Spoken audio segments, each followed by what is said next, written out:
Now TJ stuff will be on blast all over the internet. I like it. Um, okay. While we're waiting for people to jump in, I'd love to just sort of hear from each of you or a few of you what your well, Two, and okay. we have a short agenda today. I know we have a 3-day Memorial Day weekend. I'm gonna just mute all. Okay, I'll unmute in a second. But I'd love to hear in the chats, or if you just want to, or I'm just gonna call on some people. I'd love to know A, what you want to get out of this, and B, just maybe a little bit about your background, like what position you're looking for, um, where you're from. So that would be awesome. Oh, now I'll unmute, or whoever wants to go. I'll say I'll pick on some people. How about dang, some of these people say Natalie LaBerry, so I don't even know who to call on. Someone just want to just volunteer and go? I can Hey, this is Shakita. I can go. Okay. Hey, so I'm recently laid off. So now I'm in a position where I'm looking for work and I'm having a challenging time trying to assess what my next move is going to be, like what I really want to do. And then I feel like the job market is just a little different now because there's so many options and there's so much competition. So I'm just looking for ways to help me navigate through this period as I look for a new position. Awesome. What was your position before you got laid off? Yeah, so I'm in program management. I have a mechanical engineering background, so I've worked in quality, but mostly product development. And I've been considering looking into like maybe either IT or software development in the future. But I'm still trying to figure that piece out. Got it. Awesome. Okay, well, welcome. How about Adam Hyman? Hi, I just left DirecTV and I'm looking for a new position in analytics. I'm about to finish a master's in data science through Mm-hmm. Berkeley. So I'm trying to move towards machine learning. So anything adjacent Nice. to that, I'd be open to. Okay. Thank you. Good to meet you. Good to meet I'm you. just still letting a few people in. So how about a couple more? Anyone want to volunteer and let me know what they're looking to get out of this? I can volunteer if pretty on. My name's Will. Hi, everyone. I'm currently a contractor over at Atlassian as a campaign strategist. I am also trying to assess what my next step is. I've been in tech for about 3 years and probably looking to continue or pivot out into something that's a bit more creative. But yeah, hopefully we'll learn additional tools in my additional skills and add them to my toolbox for this exciting new job searching journey. That's cool. Nice to meet you, Will. All right. Justin Workman, you owe me an email, I but do owe you an email. it's good to see you. Good to be here. Um, what's it called? Okay, I'm gonna pick on one more person, unless someone wants to just volunteer. I can volunteer since you already got me talking. All right, go ahead. I'm been unemployed for a while now. I was laid off back in late September, October timeframe. It's been plus 20 years since I've actually had to look for a job. So this is kind of a new experience to me, and the landscape has changed drastically over the last 20 something years. So I'm just trying to get refreshers and tips and tricks on where to go next. But I'm looking for head of data IT role. Gotcha. For everyone who's on here, this is gonna be way more than tips and tricks. You guys, I hope you're on here for the whole time because I am gonna go super freaking deep on everything. How many of you have been on workshops like this? Workshops, and you walk away with a bunch of fluff. Show of you could put it in the chats. You don't have to say whose workshop it was, but you've been on it's a bunch of fluff. All right, now in the chats, just be honest. How many of you think this is gonna be maybe a bunch of fluff? I'm not gonna be mad or sad. Jorge, I like it. I'm being honest. I'm being honest. This is the first time I've ever gone through something like that. So I'm kind of like the gentleman said, I think I've never, this is the first time I think I was laid off on Monday. So you've Mm. always been like moved around and you're like, wow, this is different waking up to not doing your It is. job. So you're kind of just shocked, but at the same time, you know, you got to show resiliency and show where it's going. And like my background is technology, systems administrator, and I want to pivot into cybersecurity. So Awesome. Well, I'm glad that you admitted you might think this is gonna be fluff. I'm gonna make sure you're not, or it's not. no, I appreciate that. Arthi says, yeah, I don't offer help in biotech. My fault. She'll never let me live that down. Okay. We can get started. Anyone here, real quick, show of hands, chat, I don't care. How many of you are interested in potentially considering climate tech? Anyone What here is interested that? in climate tech? Is just one vertical of like the tech industry. It is like blowing up. Yeah. Natalie's Unite. Natalie's Unite. Look at that.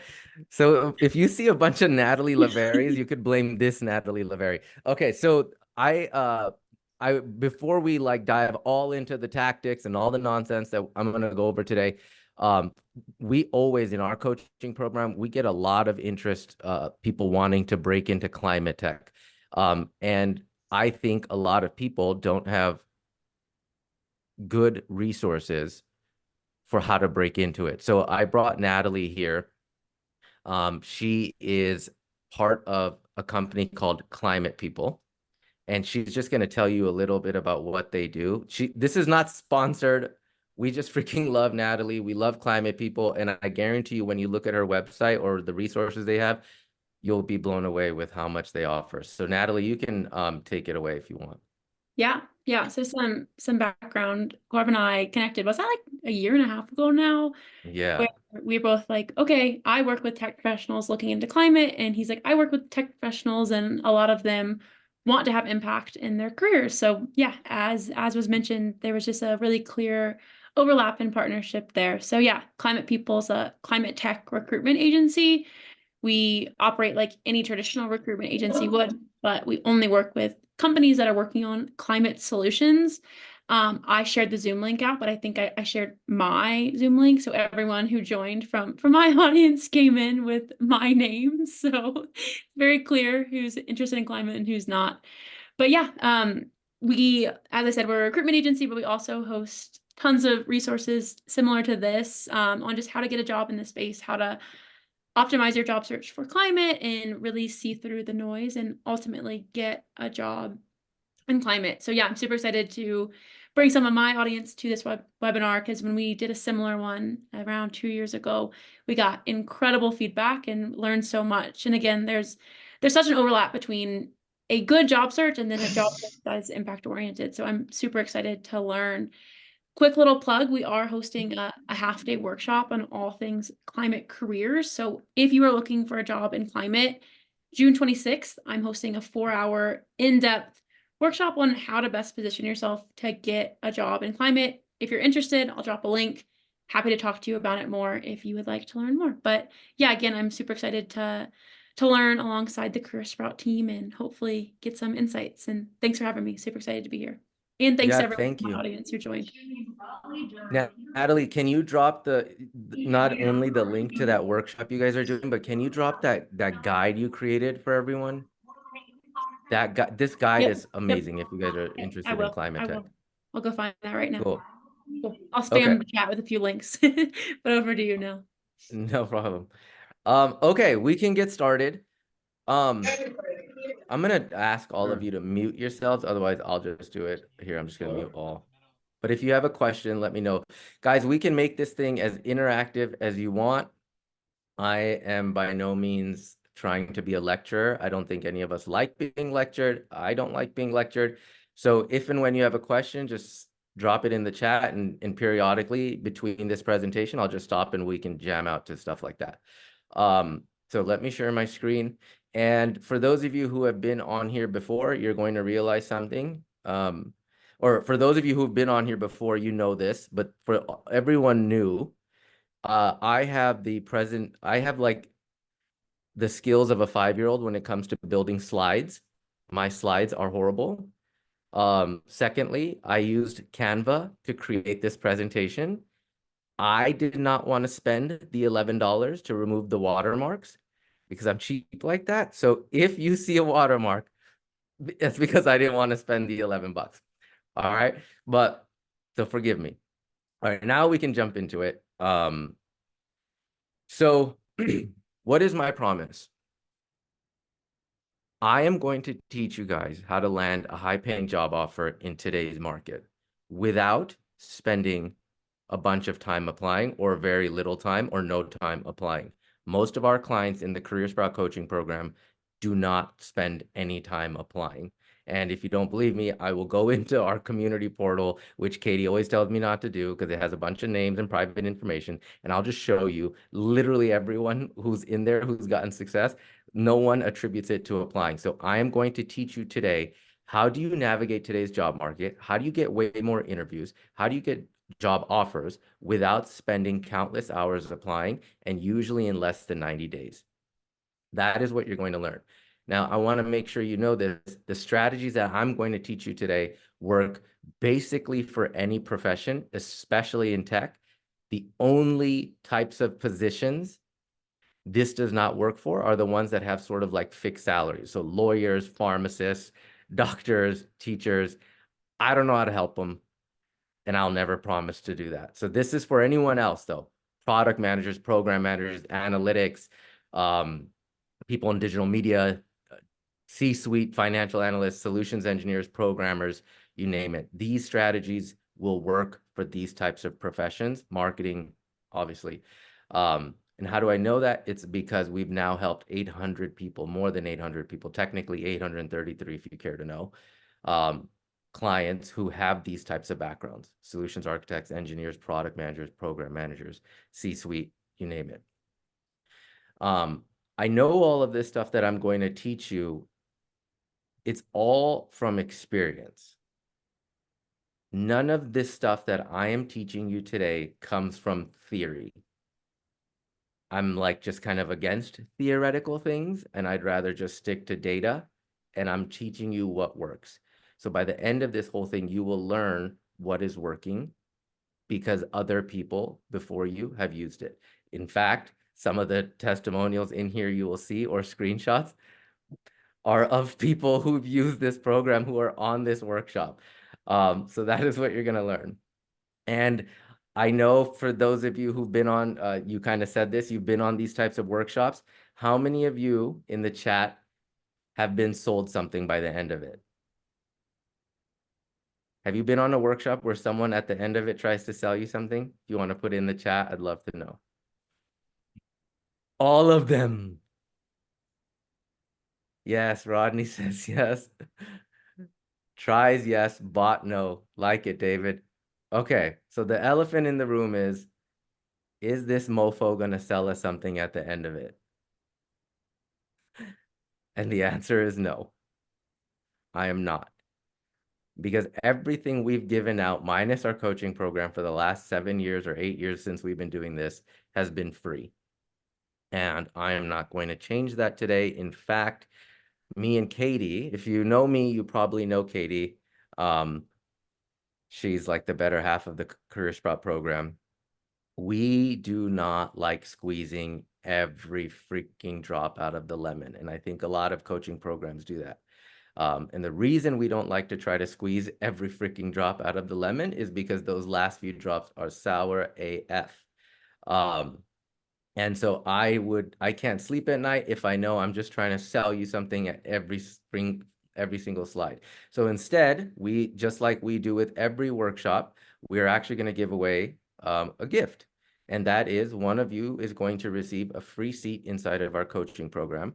And you'll learn a lot more about it throughout the whole workshop of what we do and how we do it. But this is some of the things you can expect once you join. So one of you will get this. How you get this is right here. So if you want to win a free seat in our coaching program, then just take a screenshot of something that you find valuable, helpful in this presentation, share it on LinkedIn, tag myself. You could also tag Katie. And then one of us, we will pick someone in the morning or even today at 3 p.m. And then message you guys. And we might even announce it if you're okay with it. Sometimes people are working, so they don't want us announcing it. But everyone will also walk away with this. We shared this about a couple months ago. This is the book that we wrote that literally, it's our entire coaching program in a book. So all of you will get this along with a recording of this, and then one of you can get the seat. So if you haven't seen this guide, you will see it when we send out the recording. I don't really like doing this, but if you're wondering why the hell am I up here talking, this is just a little bit about my background. I've been in this space for over 15 years. I feel like it's actually been 150 years. I started off as a recruiter. I was also an executive of Overstock.com. I co-founded a staffing agency back in 2012 that we grew to 72 million. We recruited for companies like Verizon, Google, Disney, Boeing, Beats by Dre, Facebook, you name it. We recruited for them all, SpaceX. And everything that I've learned about helping people get jobs, I applied it to my own career too. And, you know, a lot of, you'll see this too, but a lot of our clients, and definitely me, we don't, you know, it's like I didn't come from a wealthy background. My parents were middle class at best. We moved here, my family and I moved here from Africa, Sudan, when I was 4. My dad had a 9th grade education. My mom had to take 2 jobs to support us. I didn't end up going to a really, you know, I went to Cal State Fullerton. It's a good school, but it's no Harvard MBA. It's none of these. We didn't have a lot of connections. So everything that I achieved in my career, I got it using these systems. It's the same systems that we used with our clients. So again, none of this is theoretical. It is all based on experience. Okay, and yes, I did sell Yellow Page ads back in the day. If you don't know what Yellow Page ads are, it's a good thing. Here's just a few screenshots of some of the clients that we've helped. People who've gone through our program, achieved offers like this. People have transitioned. People have tried to move up. People have been laid off for years before joining our program. This one right here actually just happened yesterday, literally 5:33. So a lot of these are recent. Here's a few more of our clients. Here's my favorite one. This happened last year. See, I'm like supposed to just block out these names, but I don't do it. I feel like it gives more validity, so you guys know this is not fake. So these are the types of results you can expect after going through this, okay?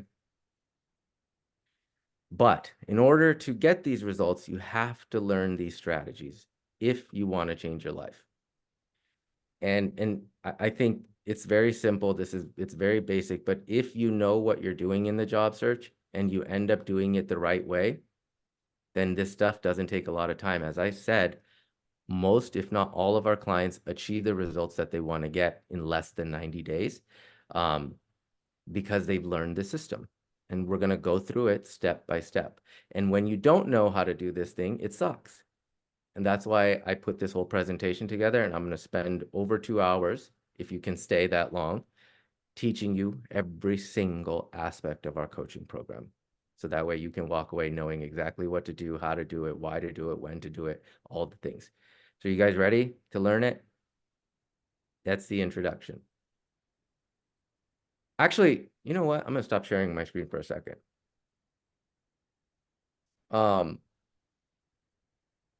TJ,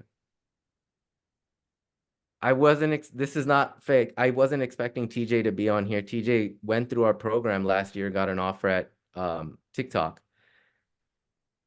Can you just tell somebody, or can you talk for like 2 minutes and tell everyone here, what do you think are the most important parts of the job search process that you learned going through this? We cover mindset, we cover strategy, we cover resumes, we cover interviewing. What do you think was the most helpful? I think the most helpful, I mean, it really kind of, you guys do a really good job of kind of flipping the narrative on its head as far as like, I think most people just look at it as far as like it's a numbers game. I have to apply, look at job openings, try this, kind of almost take a bit of a shotgun approach because there's just so many opportunities on LinkedIn and job boards. It seems like a quantity game. But I think the thing that was really helpful for me was one, the focus, the whole career nirvana exercise. What do you want? Working back from kind of like the starting with the end in mind, and then taking a much more proactive relationship-based approach. Just, I had never spoken to a recruiter that didn't reach out to me. I thought it was like, I wait for them to come to me. If I'm lucky enough, if my resume's good, if my LinkedIn's good, like I kind of didn't even think to reach out to recruiters and hiring managers that I had never met that hadn't even posted a role. I'm just like, hey, I'm looking for this, to move into this industry and move into this thing. And it felt like it put me much more in the driver's seat, which I think the job hunt, it makes you feel like you're asking for something. Like, please hire me with this person, this role, this, and it feels very passive, even though you're doing a lot of work. And so just the whole kind of mindset shift of you're being proactive, you're reaching out, you're making things happen. I just wouldn't have done any of that. And you'll probably get to the numbers later, but I get 60% salary increase. I think you say the average is 90 days. I think mine was 60, and it was great. So the cool. one thing I will say is I would recommend other people just kind of don't stop once you get the role. That's kind of, now that I've been at TikTok for a year and a half and there's talk of layoffs, it's like, oh, I told myself I wouldn't slow down, keep the conversations, keep that pipeline going, keep having conversations. It doesn't hurt, but once you kind of get comfy, you're like, oh, I don't need to do that right now. So that's the one thing I'm slightly kicking myself for. But yeah, it was all very helpful. It's cool. Well, we got your back, man. I'm glad. Thank you for saying that. All right, we'll get back into it. So here's what we're going to start with. If you guys give me permission, I'm going to start with 3 harsh truths. I cannot be fake on these things, and I feel like I have to keep it as real as I can. So if I can, will you let me? Are you guys okay with me just being real for a minute before we get into tactics? Okay, so the 3 harsh truths. Number 1, this is as true as day. The people who are ahead of you, the people who have achieved these results, I guarantee you, are not working harder than you. And TJ is a testament to that, because this system will show you how to work way smarter. And I hate that cliche, don't work hard, work smart. It's like, no, you have to do both. But I promise you, the people who are ahead of you are not always working harder than you. You're usually working harder than them. If you're going through the job search, you're usually working harder than them. What you're working on is laborious work. What they're working on is leverage work. All those results that you just saw, that's leveraged work. Do you guys want to know what laborious work is? Waking up every morning, going on Indeed, and applying to 50 positions. Uploading your resume, and then having to fill out an application that's asking for all the information that was literally on your resume. That's laborious, because by the time it's 3 p.m. in the day, you've applied to 7 roles. It's taking you 7 hours. And what happens? You get an email. Thank you for applying. We'll keep your resume on file. Thank you for applying. We won't be moving forward. And sometimes you don't even hear back. That's laborious. Or nothing. That's right. This is how most people approach their job search. And think about this. Let's be real, right? If we're keeping it all the way real, most of you are here because it's not because your career is like thriving, right? It's because something negative happened. Most of the time, at least in today's case, it's like layoff, or it's, I don't feel like I'm valued here.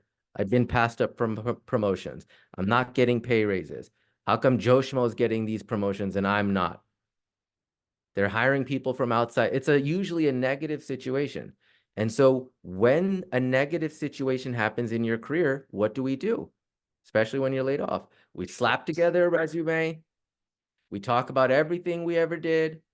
We go and apply to hundreds and hundreds of jobs, barely get interviews. Then when we finally get an interview, we choke on it because we're out of practice, not because we're dumb, but we're out of practice. So then we're like, screw it, let me apply to a few more. Let me message a few people too and just let them know, hey, I'm in the market. Keep your eyes out, keep an eye open. Can you forward my resume? Some people say yeah, some people don't respond. So we just keep applying. And then at some point, we're so tired, we're so frustrated, we might even be desperate. So at some point, we just start reaching for lower level jobs because we think that that's the right thing to do. And then what happens? We get the lower level job. And then what happens? We become resentful. Then what happens? Another negative thing happens. This whole cycle repeats itself. So what I don't want to happen is for you to go through that process every single time you're looking for a new job. I don't want you doing laborious work. Applying to jobs is hard. It's laborious. This system that I'm going to teach you in a second is also hard initially. But then as TJ and a lot of people will tell you, it gets way easier and easier and easier. There's a saying, I don't know if any of you have heard of this. Let me know in the chat if you had. If you're doing 10 out of 10 execution on a 2 out of 10 opportunity, you will not go very far. Anyone in the chat, have you heard of this saying, 10 out of 10 execution on a 2 out of 10 opportunity? Dawood, you have? Let's say all of you, every single morning, you wake up and you go to the gym every day. Every day you wake up at 5 a.m. and you go to the gym. That's a 10 out of 10 execution. You're getting your ass out of bed. You're going to the gym. 10 out of 10 execution. It's not easy. But what happens if you go to the gym and all you do is push-ups and they're not even in the correct form? Will you go very far? Probably not. That's a 10 out of 10 execution on a 2 out of 10 opportunity. Most people think in the job search, they're progressing far because they're applying to as many jobs as they can. 10 out of 10 execution. It's a 2 out of 10 opportunity because we don't see as many results as we want.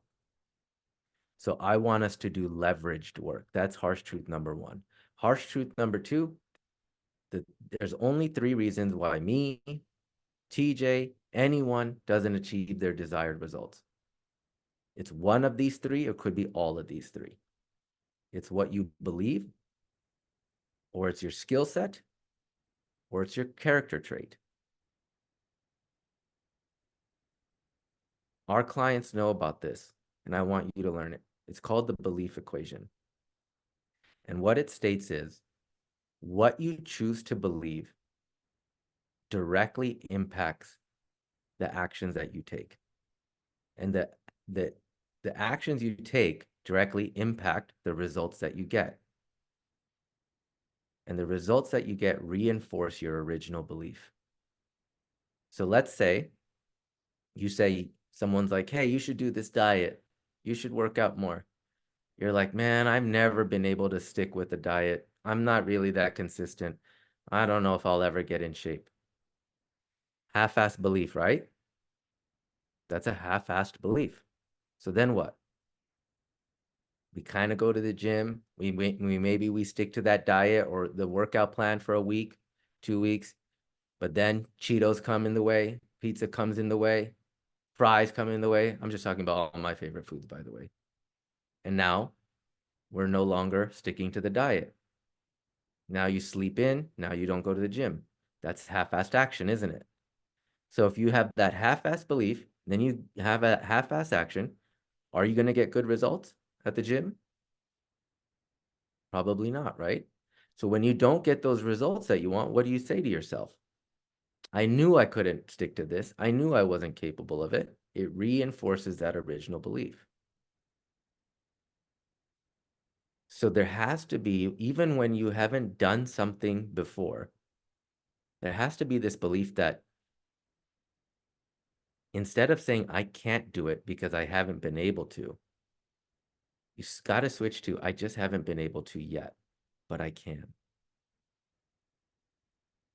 So harsh truth number one is most people are not working harder than you. They're working on leverage work, on a 10 out of 10 opportunity with the 10 out of 10 execution. Second harsh truth is the belief that they have is this: I haven't been able to do it yet. Not I can't do it because I haven't. Why do most of us, including me, and I'm very much in this boot camp, why do we all struggle with mindset? It's because it's difficult. Most of our mindsets were built by accident because we're entrenched with decades of beliefs. Think about how we were raised. Think about the people we went to school with. Think about the information we choose to consume.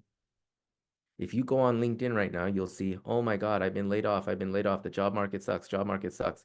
That reinforces what in our head? Now we're adopting someone else's beliefs. These are entrenched beliefs. Some of us, immigrants, myself, parents grow up, they don't have a lot of money. You grow up believing money's not for you. Wealth and abundance don't come to you. That's for other people, the lucky people. That's what I grew up with. My parents went bankrupt growing up. As a result of that, I always grew up thinking, having a fear around money that I'd never have it. Entrenched beliefs. Like I said, most people build their mindset by accident. It just happens slowly over time. So we have to be very mindful of the information we choose to consume, the stories that we tell ourselves, the beliefs that we hold, the people we surround ourselves with, because we can slowly change our mindset too.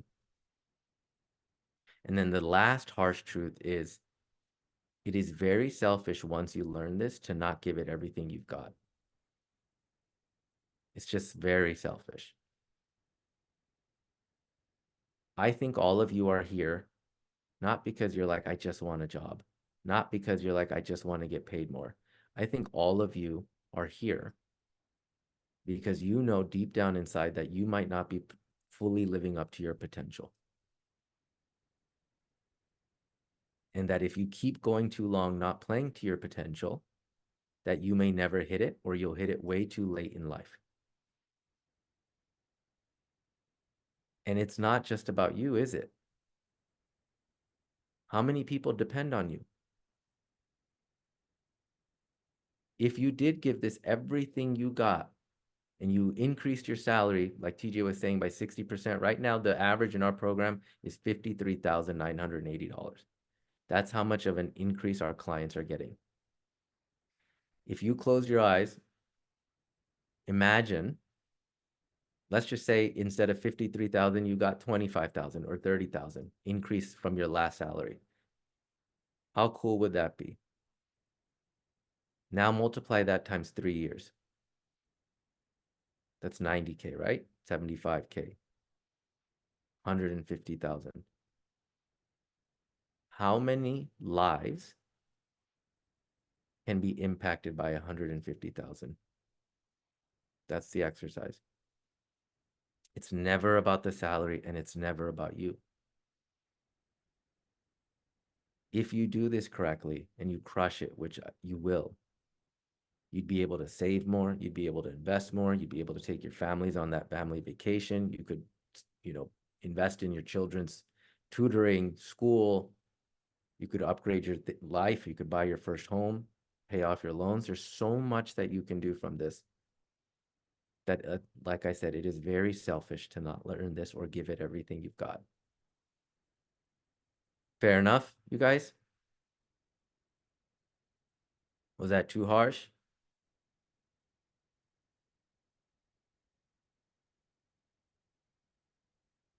Always remember this. This is as true as day. You're always one job offer away from changing the entire trajectory of your life. So even if you have a little bit of doubt, just freaking ignore it for a second. Your 80-year-old self will thank you, and your 5-year-old self will be very proud of you. All right, so now we can get into the strategy, all the meat and potatoes. And there's a disclaimer, and I'm going to give you a quick analogy. So like 3-4 years ago, I think it was 2021, I hired a trainer to help me get into shape. And when I hired him, he like, before we ever did any workout, he's like, okay, this is your workout plan, this is your diet, this is your recovery plan. And he said, do these things exactly as I lay them out. And then every Monday, because we wouldn't work out together on the weekends, every Monday when I'd see him, he would ask me, hey, like, what did you eat this weekend? And I remember specifically one Monday, I told him, I was like, yeah, I had a bunch of cheesecake. I think I had like 3 slices of cheesecake, and like, I think fries, and just, I went crazy again. And he yelled at me. Like, he was like, what the hell? Don't you know that this thing messes up your macronutrients, or whatever the scientific term he was using? He's like, don't do that. You're wasting all this effort. And he was right. He's like, if you're going to do all this, just do it in the order it's laid out that I'm telling you. Otherwise, it's not going to work. And it's the same with this thing that I'm going to teach you. So as tempted as you get, don't eat the cheesecake. The system I'm going to show you, follow it in the order that I'm teaching you. It's a sequential order, and it all kind of builds, each step is built off of the last step. Okay, so don't eat the cheesecake. Now, here's a strategy that we're going to cover from start to finish today.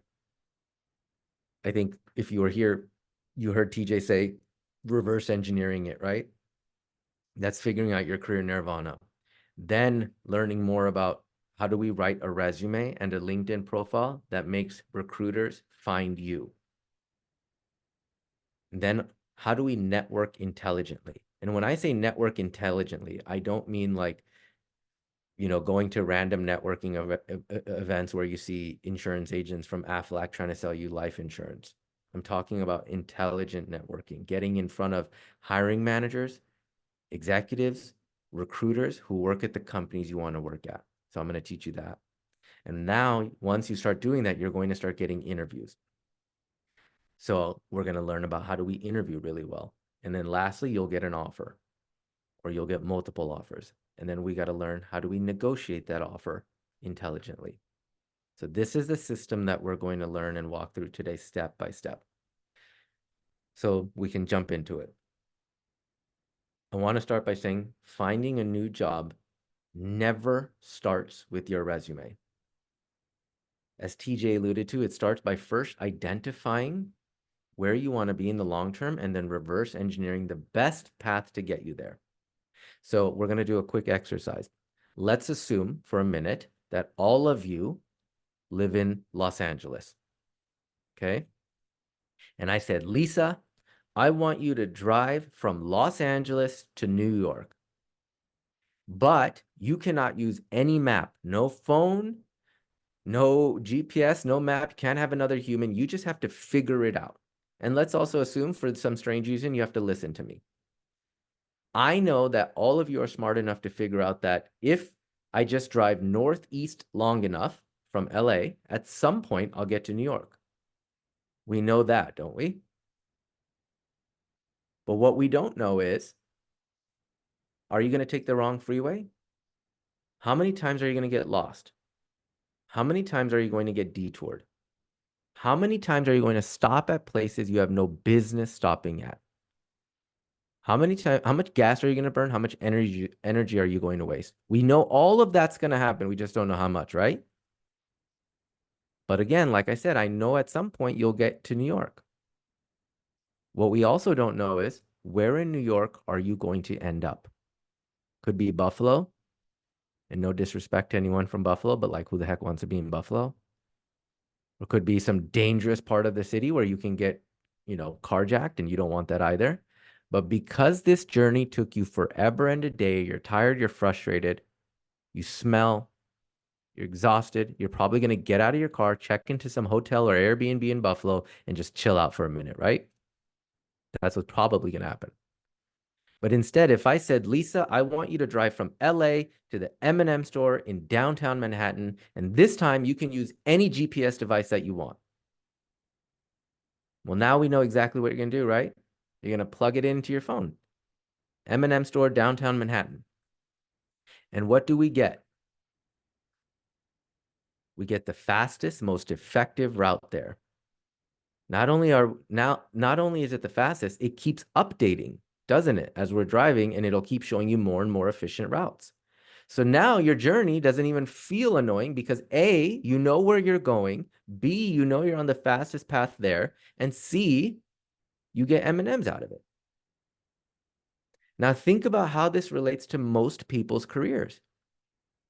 Could be your own. You do this thing, you're like, oh my God, this sucks. Let me try this thing. I'm over here. Oh, this was not that great. Let me go over here. Well, I go over here. Now I stayed at this company for far too long. I got too complacent. Oh, now I got laid off. Now I got to go over here. And we just keep going like this, right? Instead of going straight up. Why? It's because for most of us have never been taught how to define what our M&M store is in the first place. So that's why your job search never starts with your resume. It starts by identifying where is it that you want to go. This is your life. Be intentional. And then when you figure out where you want to go, what you do next becomes a lot easier to define. So how do we figure out what we want to do? Well, there's a really good exercise that we take our clients through called career mapping. So let's assume for a second, I don't know, let's say you're an accountant, right? You're in finance, and your goal is, I want to be a publicly traded CFO. I want to work for a publicly traded company. I want to be a CFO there. So you're an accountant today, but that's your goal. Well, one thing you can do is now go look up on LinkedIn 20 different profiles of CFOs who work for publicly traded companies and study the route that they took to get there. Could be the same for if you want to be in strategy. Could be the same if you want to be a director of PMO.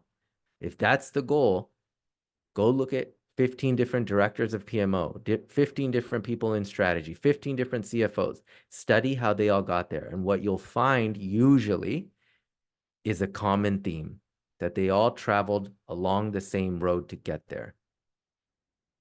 And then what happens is you start understanding what you need to do next as a result.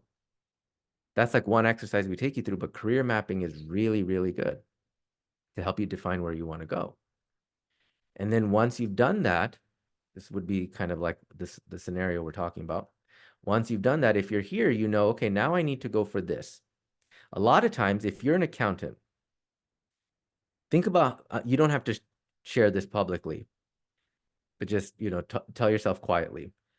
If you just got laid off, whatever position you were in and you just got laid off, what are the chances that you're going to look for a higher position? Probably slim to none. You're probably just going to look for the same position. But if you were in this role for the last 3 years, 4 years, 2 years, 5 years, 7 years, I could care less. You're probably more than qualified to go for this one. So your goal would be, let me just study the role one level above where I'm at today and read the job descriptions. And then ask yourself, how much of this have I actually been doing? And you'll probably find it's very refreshing that you've done more than you're giving yourself credit for. So now your trajectory starts going up. The last thing you want to do after getting laid off is just go for the same exact job you just had, or worse, going for a lower level position because you think it's easier to get. I don't know if it's on these slides, but I'll tell you a secret. It's just as hard to get a good job as it is a bad job. So you may as well just go for the good job. So the first and very foremost thing you should do before you ever even go close to touching a resume is define your M&M store.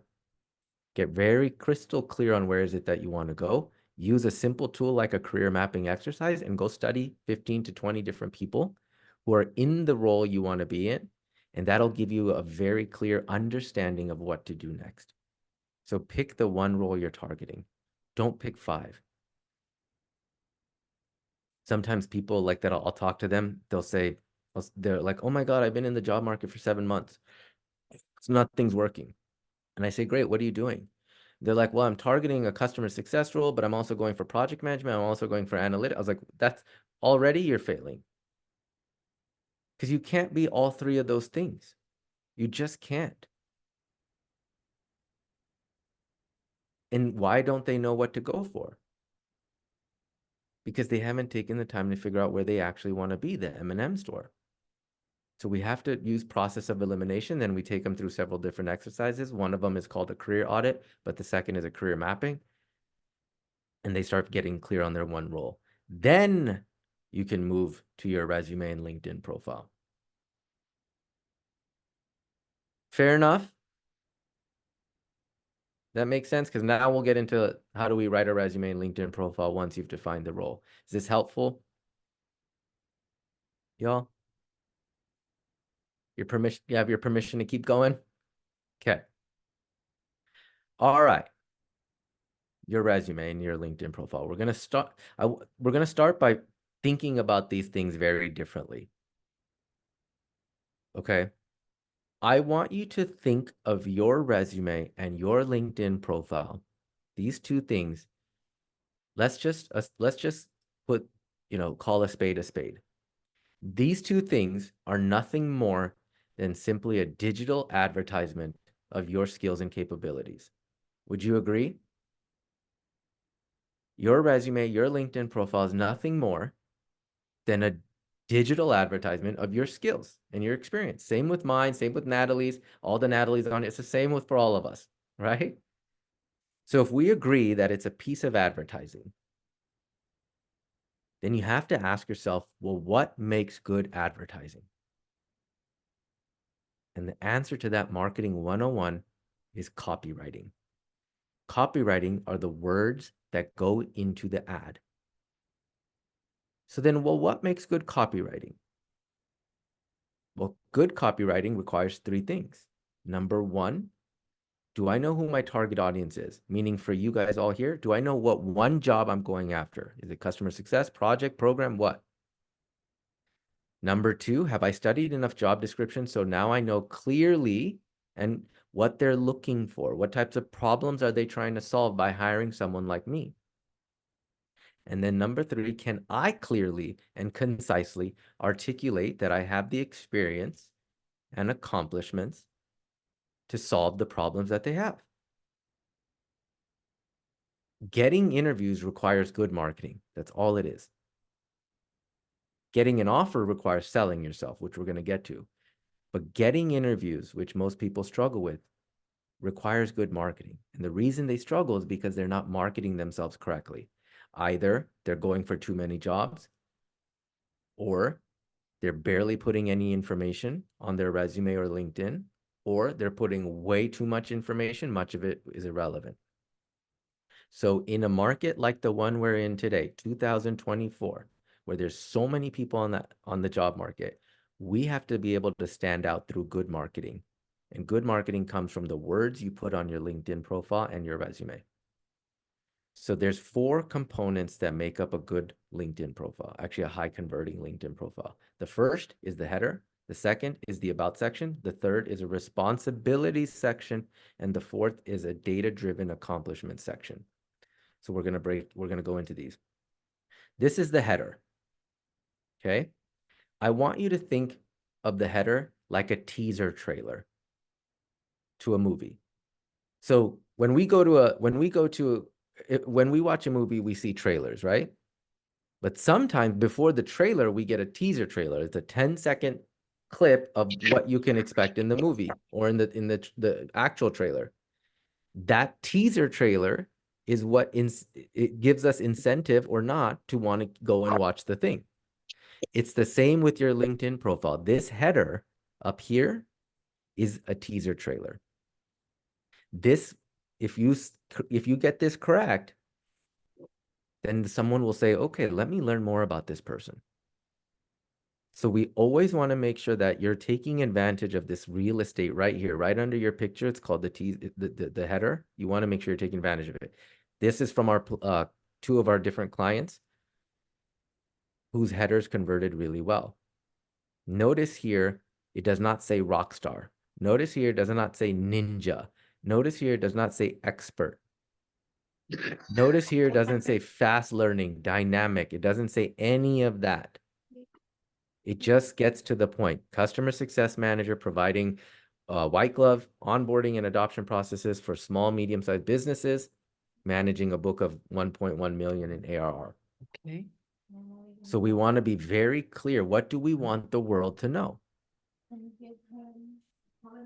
Okay, so that is the header. The second part is the about section. So if the header is the teaser trailer, and can we all mute your guys' things? Hold on, let me do this. Okay, sorry guys. Okay, so the first part was the header. The second part is the about section. The about section is the actual trailer to the movie. If we watch a really good trailer of a movie, that's what makes us want to go and watch the full 2 hours, right? Same thing with your about section. So the key here to writing a good about section is keeping it quantifiable and sticking with the facts. No fluff. Fluff is anything that cannot be actually measured. No one knows what the hell a dynamic person is. No one knows what a lifelong learner really is. No one knows what a mission-driven yada, yada, yada. So this is where we want to avoid words like guru, ninja, expert. No one's an expert. Let's be real. Okay? No fluff. We want to stick to the facts. And you usually want to just start by saying how many years of experience you have doing the thing you've been doing, who you've been supporting, and then the results you've got. This one converted like gangbusters.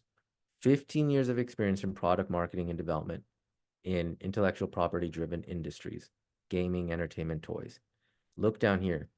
I've led products that have generated 1 billion downloads and 200 million in revenue. Do you think this would incentivize a hiring manager to want to reach out to him? Pretty much. Here's another one. This is from one of our product leaders. 15 years of experience, senior leader and VP with 15 years of experience doing what? Product, B2B, B2C, fintech, leading teams. And then here's some of his accomplishments. Remember, data-driven. You're not seeing anything that's fluffy here. It just tells them what it is. If you talk to me, this is what you can expect to learn. So in a very crowded marketplace, we have to stand out. But the good news is it's really easy to stand out when you remove fluff and keep it all factual. So this is a good example of a header or an about section. The third thing is a responsibility section. So if the header is the teaser trailer, the about section is the actual trailer, then the responsibilities is the action sequence that the hero or heroine is going through to achieve their desired results. What are they doing? So the responsibility section, if all you did was wrote about your accomplishments, that could come across as fake. But when you talk about what you did, now you're adding validity. What you did shows them you know exactly what you're talking about. So how do you write it? It could be either bulleted or summary. Usually you don't, if you're working there, then it should be current tense. And if you're no longer there, it should be past tense, right? So that same product person that I just showed you, this guy right here, This is his responsibilities section. Here's what he did. It just simply tells you, here's what I did. This is in a summary format. This is in a bulleted format. She's a program manager client of ours. Tells you exactly what she did. Now, we always recommend you don't really need more than 5 bullets if you're going to do it in a bulleted format. But here you go. So now we know what she did to achieve the results that she's going to talk about in a second. So a few tips for writing good responsibilities. Make sure they're action-oriented, collaborated with, led, built, managed, developed, etc. Try not to go past 7. I like to stick to 5. And a good way, if you're wondering, well, like, what should I be writing about? How do I know what responsibilities to include? Well, if you did the career mapping exercise and you studied the job descriptions, that's your indicator. If you study 20 different job descriptions, you will, I promise you, find a very common theme. They're all asking for the same 5 to 7 things, 5 to 7 things. So that means those are the 5 to 7 things you should talk about so long as you have some sort of experience, direct, transferable, indirect, that relates to it. So the responsibilities that you add on your resume and or your LinkedIn profile should come from the job descriptions you studied in exercise number 1. And then lastly, for each job that you've had, you want to have an accomplishment section. This is the happily ever after. So you did all these things. What did you achieve as a result of that? And I always say this, like, people feel very icky when they feel like they're bragging. And I get it because I'm the same way. However, if there's any place to brag, so long as you're doing it tactfully, it's here. Tell the world what you did. Own it. Be proud of it. This is what gets you the interview. Here's 2 examples of accomplishment sections. We always want to keep it data-driven.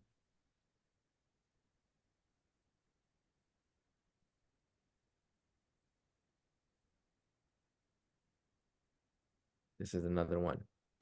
If you notice something, does he have it? Oh, he doesn't have it. You see this first line right here? Help 2 individuals get promoted.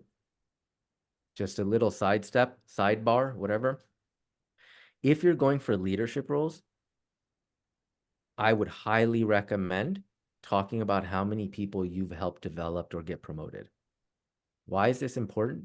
Because when you're stepping into a leadership role, what a hiring manager is thinking is, it's no longer about you. It's, can you replicate your skills? Can you develop teams to be just as good as you or even better? So when you say I've helped 2 people, 7 people get promoted into leadership roles or into senior level positions, that tells the hiring manager 2 things. 1, you know how to teach and develop other people.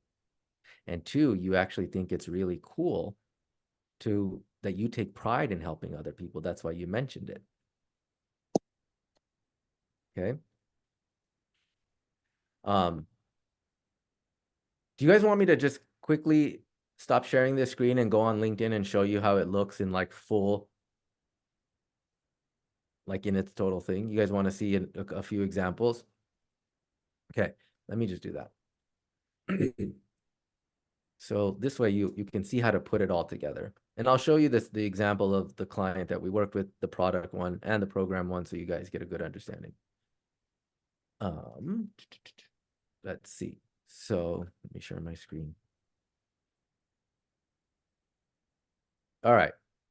So this is the first guy that I was kind of showing. His name's Dane Ben Dixon. Came through our program, crushed it. This is him. So look, this was the header. Just tells you quickly, what do you do? What does he do, rather? Then you go down to the about section. This was the exact example I shared with you. Boom, boom, boom, boom, boom. Boom, boom, boom, boom, boom. And then here's the highlights. He added career highlights because when you're an executive, you can, I'm sure there's a lot to talk about, but even if you're an individual contributor, if you want to add a career highlight section, that helps. So we have our header. We have our about section. Again, notice no fluff. Then if you go to each of his jobs, this is a job he got through our program. But if you go to each of his jobs, you'll see, here's what I did. Here's what he did. Straight to the point. And here's what he accomplished. Here's what he did. Here's what he accomplished. Now he does it for each one. Remember the Sling TV example? Here's what he did. Here's what he accomplished. Here's what he did. Here's what he accomplished. We wrote these for him, but again, if we don't work together, these are he pulled all this from the job description anyway. Here's Ella. So same thing. Oh, sorry. Up here. Header. Trailer to the movie. And then at each one of her jobs, remember I showed you this example? Here's what she did. Here's what she accomplished. This gives this validity. Here's what she did. Here's what she accomplished. And we can keep going if you care, but she does this for each and every single job.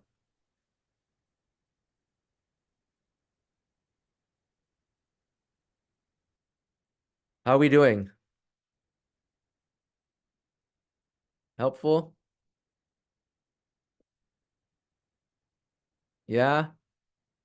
Am I boring you guys? Not at all. Good stuff. No? Okay. All right, Yes. we'll go back to the, let me go back to this. Can I ask a question real quickly? Yeah. So a lot of jobs, or it's pretty Wait, who's No. talking, by the way? I'm sorry, this is Patrick Leary. Oh, okay. Hey, Patrick. So wanted to, and thank you for hosting this. Really, truly appreciate you taking the time to do so. A lot of jobs are the same job description. Like there's, and most people that would be looking for somebody in that role would kind of know what that is. In that case, does it make sense to even say what the responsibilities were? Yeah, Just saying the accomplishments? I would, because it also helps with keyword optimization, which we're going to get into in a second. So now Nice. your profile ranks higher, because the more keywords you have, the higher your profile will rank and your resume. And I'm going to get into that literally in like a minute. Okay. Yeah, but that's a good question, man. I have a question Yeah. as well. How do you feel? Hi, this is Stuart Fry. Thank you very much. Mm. How do you feel about like I notice people putting very specific numbers of like cost savings or budgets being spent. Is there any concerns with putting any specific numbers in there, or am I being overly paranoid? Is there concern for putting numbers? I would put anything that you're allowed to say. The Mhm. more quantifiable, excuse me, you can make it, the better. Got it. Okay. Okay. And All was this- right. Oh, Thanks. go ahead. No, I was gonna ask. Unfortunately I have to go in about 5 minutes. I was curious if this is recorded so we can catch the. Oh, you're gonna be sharing the link afterwards. So Maybe. Just kidding. No, I won't. maybe. kidding. Thanks. And again, All thank right, you man, so for much. sure. Good stuff. All right, we'll get back to it. That'd be so mean if I didn't share it. Okay, ready? Oh, this drives me nuts. How many of you have heard, oh, you look desperate if you put that you're open to work? Who's heard that? Anyone who says that, I kid you not, has no idea what the heck they're talking about. All right? When you see a job posting on a job board, do you think that that company is desperate because they're posting what they need? Are they desperate? No. When Apple shows you a commercial that they have a new iPad, are they desperate? No, it's not. You're just telling the world what your current situation is. It is not desperate to put open to work. And whoever the heck tells you that is a whatever you want to call them. I have a lot of names I could fill this blank in with, but I'm not going to say it here because this is being recorded. But do not be dissuaded by whatever negative stuff you're seeing about this. Okay. In fact, I bet you a lot of recruiters will reach out to you first if they see you're open to work, because that means you'll respond faster. All right. So now we're going to go to your resume. So we covered LinkedIn. Remember, the two pieces of marketing that we need are a good resume and a good LinkedIn profile. So we covered LinkedIn. Now, if you do that, your resume is basically 90%, 95% done. The only other things you need to add is this. So make sure you're adding your name. You know, you don't need to put a full address, just put a zip code. The reason you want to put a zip code is because recruiters, when they go into a job board, even if they're looking for remote, most job boards require recruiters to put in a zip code, and then they can search around the circumference of that zip code as far as they want, 500 miles, 100 miles, whatever. So you always want to put a zip code. So here's how that would just look. And then what you want to avoid on your resume, any sort of like fancy charts, fancy graphs, skill set things, like you're saying I'm a 5 out of 10 on this, or 7 out of 9 on, or 10 on that. We want to remove all of that. The boringest resumes convert the best. The boringest resumes convert the best. Okay. And if you're wondering how long your resume should be, here you go. Do not worry if it ever exceeds 2 pages. I mean, Dane, that guy I showed you, his resume was 3 pages. Ella's was 2 pages. TJ's, I think, who was on here earlier, his was 2 pages. So don't worry about that. I can pull up TJ's later if you guys want to see.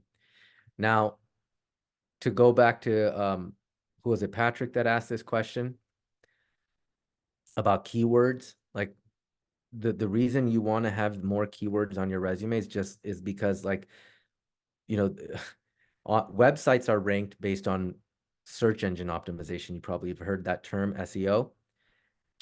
Resumes and LinkedIn profiles are based on keyword optimization. So the more keywords your resume has, the more keywords your LinkedIn profile has, the higher it shows up. They say the best place to hide a dead body is on page 2 of a Google search results. Why? Because no one goes there. It's the same thing with job boards. Most recruiters, that if they see within the first 20, 25 resumes on the job board, if they find 5 or 6 of them, then they won't look anymore. They don't need to.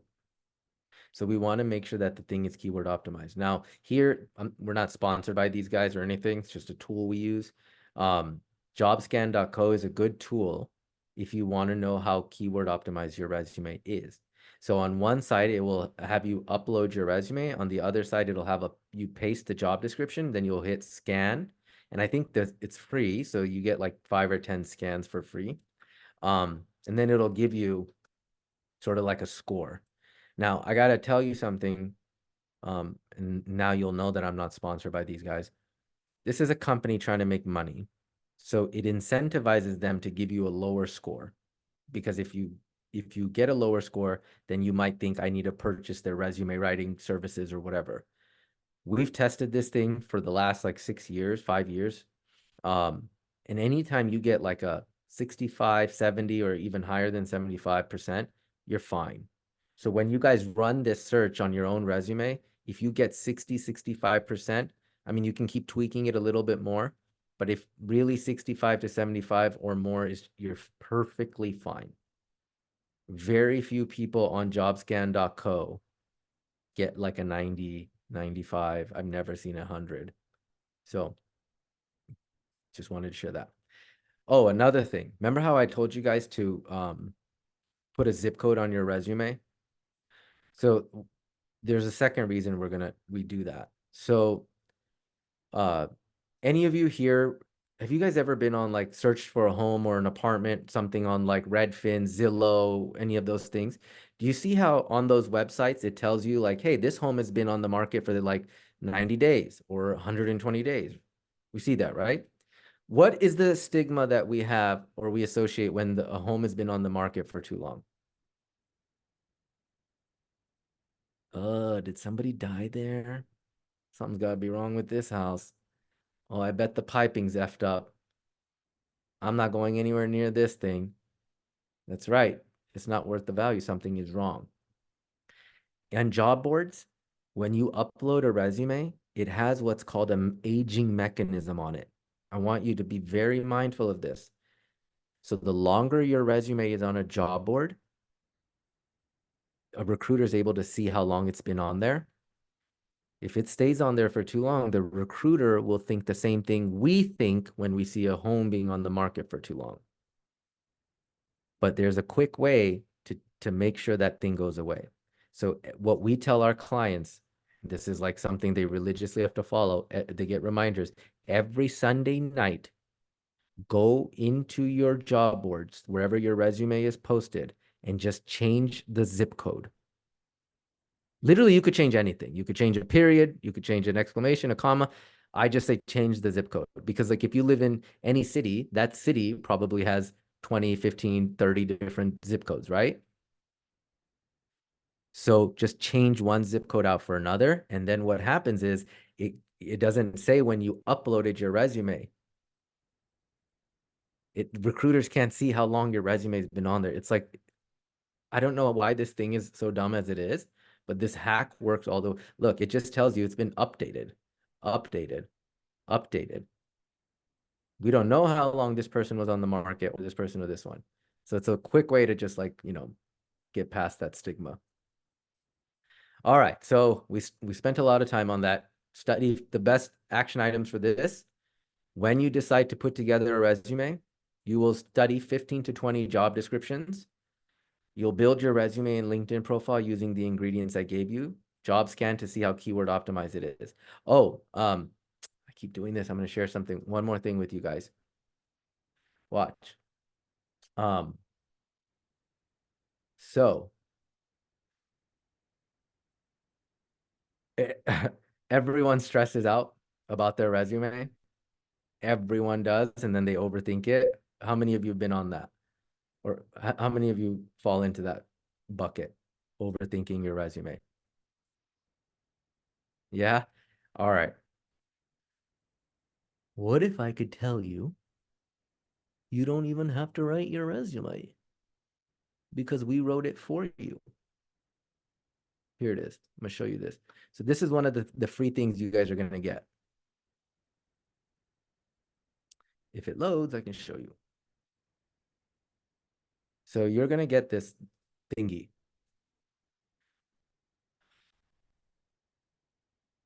I don't know why this is so slow. Sorry, y'all. Called The Feel Good Career. This is that book we wrote. Okay. I mean, look at all the stuff we cover in here. You'll learn literally everything. But if you go to chapter 4, oh, you're supposed to be able to click on it. All right. I don't know why this is taking so long. But if you go to chapter 4, there we go. The resume. You'll see down here, you just click on this, pre-written resume templates.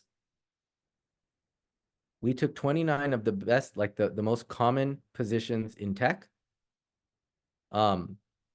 And we wrote the resume for you. It's trying to connect. I don't know why it's not, but here there should be like this little thing that comes. So we kind of, if you go all the way down, let's say you're a software engineer or you're customer success, just click on that. And then it'll tell you what types of keywords you should include if you're a project manager. And then we have resumes already written for you. You can just like replace your kind of words with theirs. Okay. So this way, don't overthink the resume. Is that helpful? So this will come with the email recording. All right, let's go back to the presentation. Whew. You guys want a break or should we just keep going?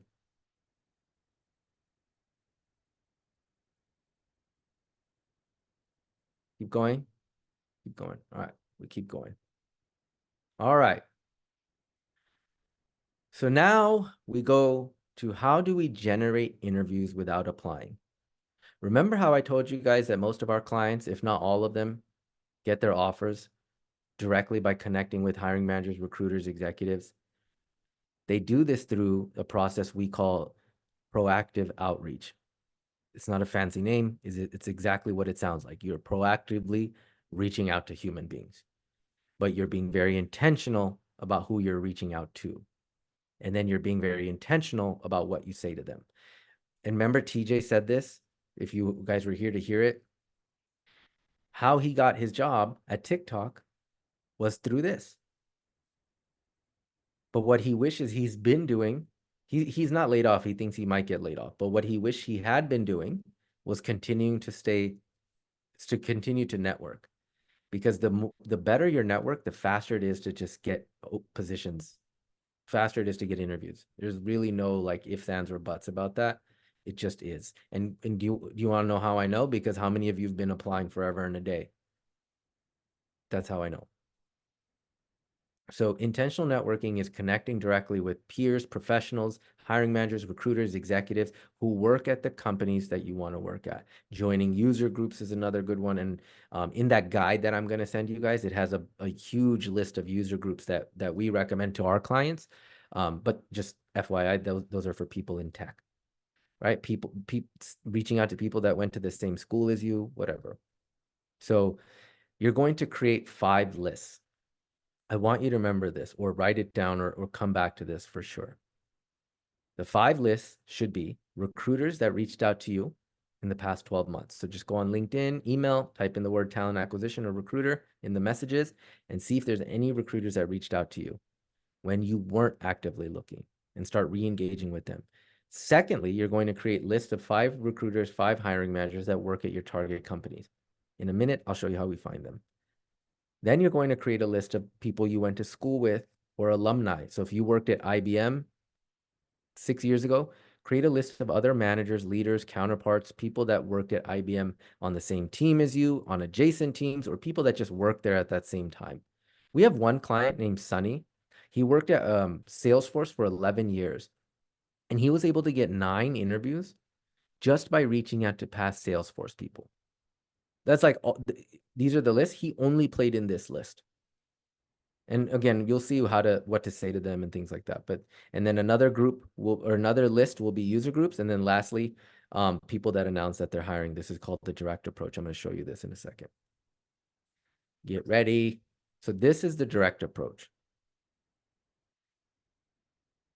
To see who you should message, you're going to type this in.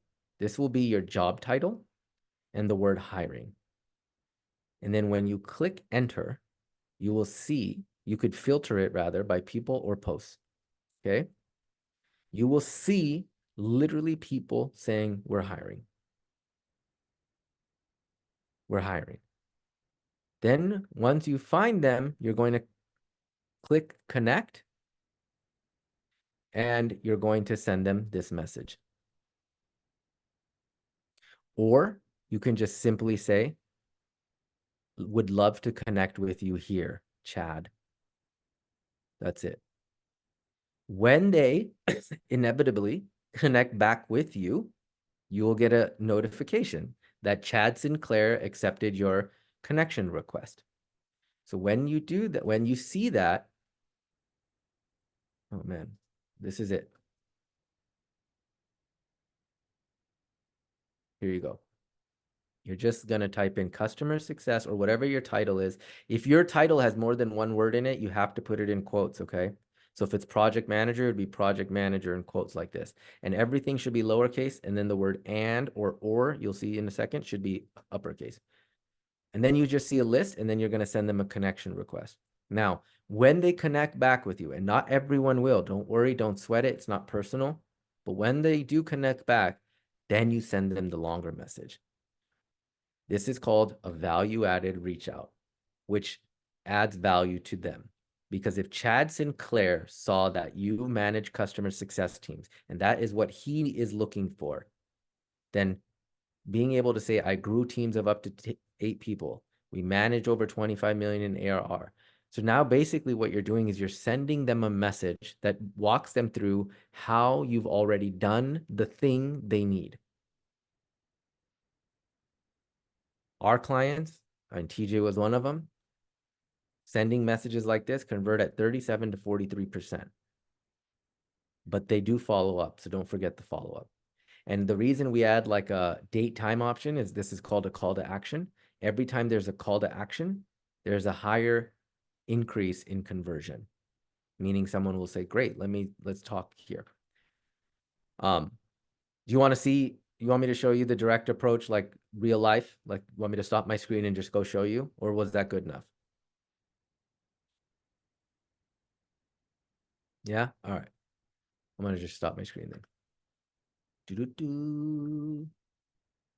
All right. So here's my screen. All right. So this is the thing I was showing you. If you go back to LinkedIn, this is the direct approach. So you see up here, the search bar. You're going to type in exactly what I said, customer success and hiring. Look.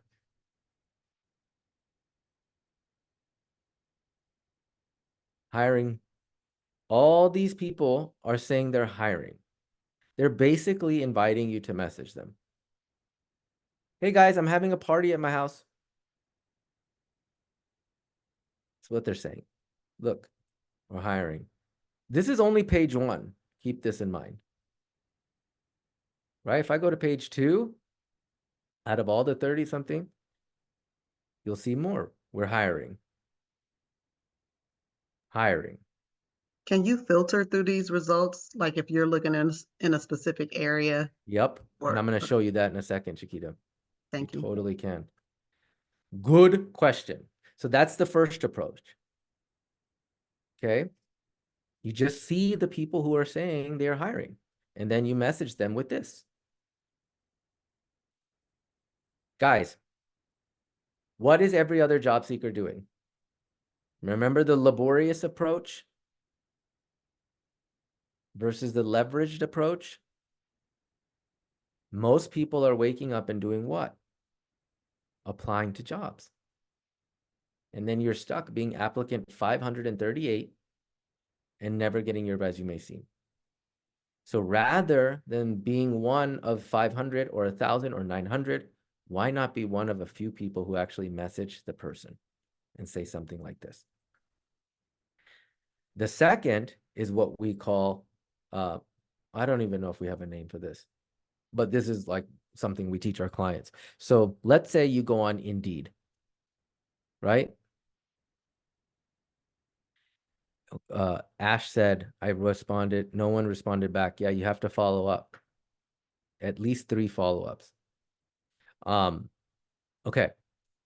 So let's say you go on Indeed and you see a job that you're interested in. Okay, so let's say it's this one. Associate Product Manager for Growth and Acquisition at SiriusXM. So this is another, so think of these as buckets, remember? Bucket 1 is the direct approach. Bucket 2 is this approach. So now what you're going to do is go on LinkedIn, type in SiriusXM, and you'll go to their company profile. Then click people. Now you will be redirected to this page where there's another search bar. So if all you did in that search bar is typed in product manager growth, because this job is for product manager on growth and acquisition. So then type in growth. Now you see anybody who works on the growth and acquisition team.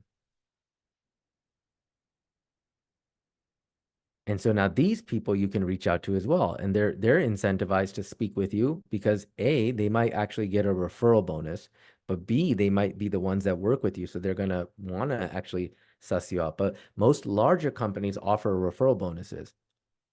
So when you reach out to them, you can even say, hey, I would love to know if you get a referral bonus and chat with you about this opportunity. Because if you feel like I would be a good fit for this growth and acquisition role, I'd love to go through you. That's all our clients say. So that's how we do this. So if you go on a job board and you see a job in the name of the company and you're interested and it tells you the team that you'd be supporting, which it usually does, then you go to that same company's the company profile page on LinkedIn, click people, type in the name of the team you're supporting or this role is in, and then you'll get a list of the people on that team, and then you message them. Really good conversion rate.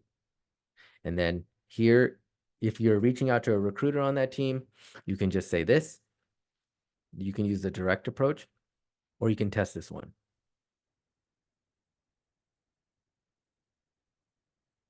Okay. The recommended strategy in our program is 5% of your time, if any, should be going towards applying. Our clients don't even do this. But if it helps you sleep better at night, do this. This is where they're spending a majority of their time. But this is what opens conversations. You know, it's funny, like the name of the game when you're in your job search is not how many jobs can I apply to today? It's how many conversations can I get started this week? And conversations lead to interviews. Applications lead to, I don't even know. Not interviews right now. All right. I'm going to let you guys do this exercise. I'm going to go get a glass of water. My throat's choking. But this is to answer Chiquita's question. Take 5 minutes, everyone, and go ahead and do this exercise. This is how you find out about jobs immediately after they're posted. So if we get frustrated, how many of you are frustrated here when you go onto a job posting and you see 300 applicants have applied, 900 applicants have applied? And now you're like, you lose faith, right? Because you're like, well, if I apply, I'm just one of 900 people. But what if you found out about the job as soon as it was open? And you knew who the person that was hiring it for it. So I want you to try this right now. And I'm just going to go get a sip of water. It should take less than 5 minutes, but this is how you'll find out. And then I'll come back and we can talk about it.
Anyone tried this yet?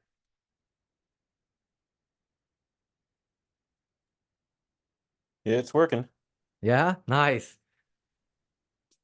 Although I'm having trouble limiting it to people or jobs in my city. I would just do it by company. Yeah, a lot of the companies have sites all over the place. That's fair. If they're remote, it might be good. To your point, though, I did only limit it by industry, and so I didn't want to go through the 52 companies. No, yeah, you're right. You don't have to. But I mean, again, you guys will see this, so don't worry. But this is just a really good way. Every single morning, our clients just come in or go to their desk. Sorry, and they just refresh this list that they created, and now they can see who is recently asking to, who's recently posted about a new job. How Now, about using Sales Navigator? How much experience do you have with that? we don't, I mean, our clients don't have Sales Navigator for the most part. If it works, great. We just don't use it. Alright. Yeah, because I think that thing's relatively expensive, but if you have it, obviously take advantage of it. So, you know, just going back to everything, because we're gonna move on, but when we started this whole thing, I said most people are not working harder than you. They're just working on more leveraged things. Because if you sent 50 applications out and you heard back from maybe one, that's not that great. But if you send 50 messages, and now again, let's just not even take what our clients are doing. Let's just assume you get 20% conversion rate instead of the 37 that they get. That's still 37, or that's still 20 people that are saying, yeah, let's talk. So look at this. I'm just giving you examples here. One of our clients, Mehul, sent a message. He worked at Chipotle doing finance. He sent a message. How audacious is this? To the CFO of their direct competitor at Qdoba. And look, the guy said, I'd be happy to connect. Thanks for reaching out. I'd love to have a more proper introduction if you're up for it. Do you have some time to connect this week? A freaking CFO of a major company said, sure, let's just talk. This was the message that Mehul sent right here. It's the exact one I gave you guys.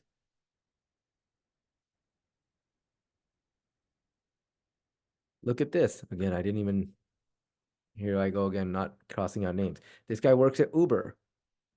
Our client, Jonathan, sent him a message. Blah, blah, blah, blah, blah. Here you go. Response. He did it again. That's what he's saying. Another one. Ben Horgan, another one of our clients, got 16 calls set up in 2 weeks.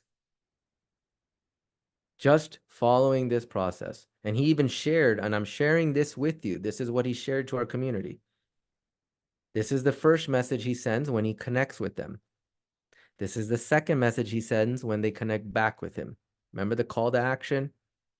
There's no fluff. Boom, boom, boom.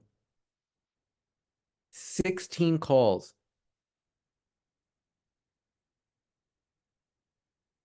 More examples. This guy who's the VP of whatever company sent this message to our client, Patik. I applaud you for your bold approach and self-advocacy. I've passed your message and profile to the hiring manager.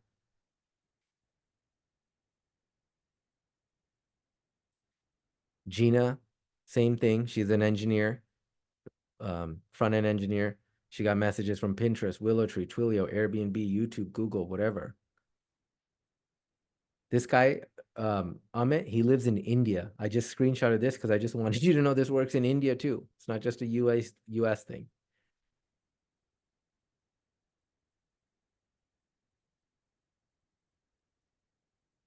This was 3 weeks ago.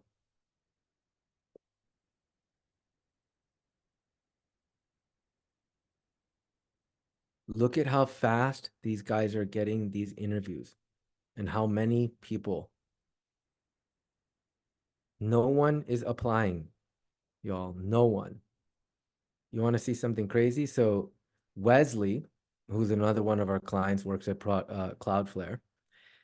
When he came to us, he had just graduated from Hampshire College. He did like dissertations on aliens and random things like that. And then he's like, hey, I really want to be a product manager. Can you help me? And I was like, Wesley, you have no experience. And you wrote papers on like aliens. I call him my teddy bear client because he looks like a teddy bear. But anyway, so the first job we helped him get was through outreach. He had no experience. He just did outreach. His first job got him a thing at Snap. The thing that TJ said, if you remember, he's like, I wish I kept doing more and more networking. Wesley just never stopped. That's why it says it pays dividends for the rest of your career if you just keep doing this. And so the next job, he gets promoted. He decides to leave. How do you think he gets this job at Atrium? So it goes from 90 to 125. He gets this job by reaching out to the network he built while he was here. Then he gets laid off, which happens to the best of the best. Wesley got laid off right in the thick of COVID. This is right like when COVID kind of started, everyone knew about it. In 28 days, he got this job. How? Reaching out to this network. It gets easier. Remember I said this process is hard at first, but it gets easier and easier and easier.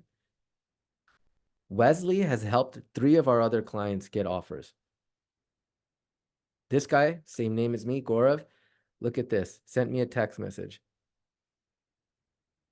Here's the text. I accepted an offer today. And look, remember that contact I made via LinkedIn? We sent her a Starbucks gift card. She introduced me to one of her contacts. He and I had an exploratory call. He got a new job at CVS, did 6 rounds of interviews for them, got an offer. 100K total. Right here. So I want this for you.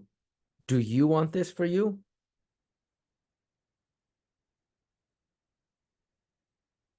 Anyone? Type yes if you're going to do some of this outreach. Are you going to give it a shot? Of course. Thank gosh. Already starting. I like that. Who said that? Michelle? Good. I love it. Don't wait on this. Don't sleep on this. While everyone is waking up and applying to jobs, all you got to do is wake up and just message people. And not everyone is going to reach back out to you. It's okay. Don't take it personally. We don't even need 20 people to reach back out to us, do we? Sometimes just one connection can change everything. But imagine if you had 5 of those, 10 of those, 15 of those. Okay? So this is your action items for outreach. All right. Everything we just covered, you guys, was marketing. Remember, there's only 2 problems most job seekers face. Problem 1, I'm not getting enough interviews. That's a marketing issue. It's not a you issue. It's a marketing issue. How are you marketing yourself? So everything we just covered from beginning till now was how you market yourself correctly. The second is I'm getting interviews, but I'm not getting offers. Well, now it's a sales issue. You don't know how to sell yourself. And that's okay because most of us are never taught how to sell ourselves. So I'm going to teach you that. But really, if you do this correctly, they're going to sell to you. And I'm going to show you how. So I'm going to give you this example. Anyone here know people or you guys, I'm sure have heard of McKinsey, Bain, Deloitte, Accenture, these massive consulting firms, right? Well, how do you think these guys, Deloitte, all of them, they're getting these gazillion-dollar contracts? How do you think they get them? I'll tell you how they get them. They do it through the process of extracting pain points. It's called consultative. So we're going to use this, but apply to interviewing, consultative interviewing. So here's what happens. They go to Deloitte. So Deloitte goes to Disney and they say, hey, Disney, I noticed that you guys are building a mobile, a new mobile application for all of your parks and resort in North America and in Asia. Is that right? Disney's like, yes. They're like, great. We'd love to learn a little bit more about that. How long is this project budgeted for or scheduled for? Disney says 1 year.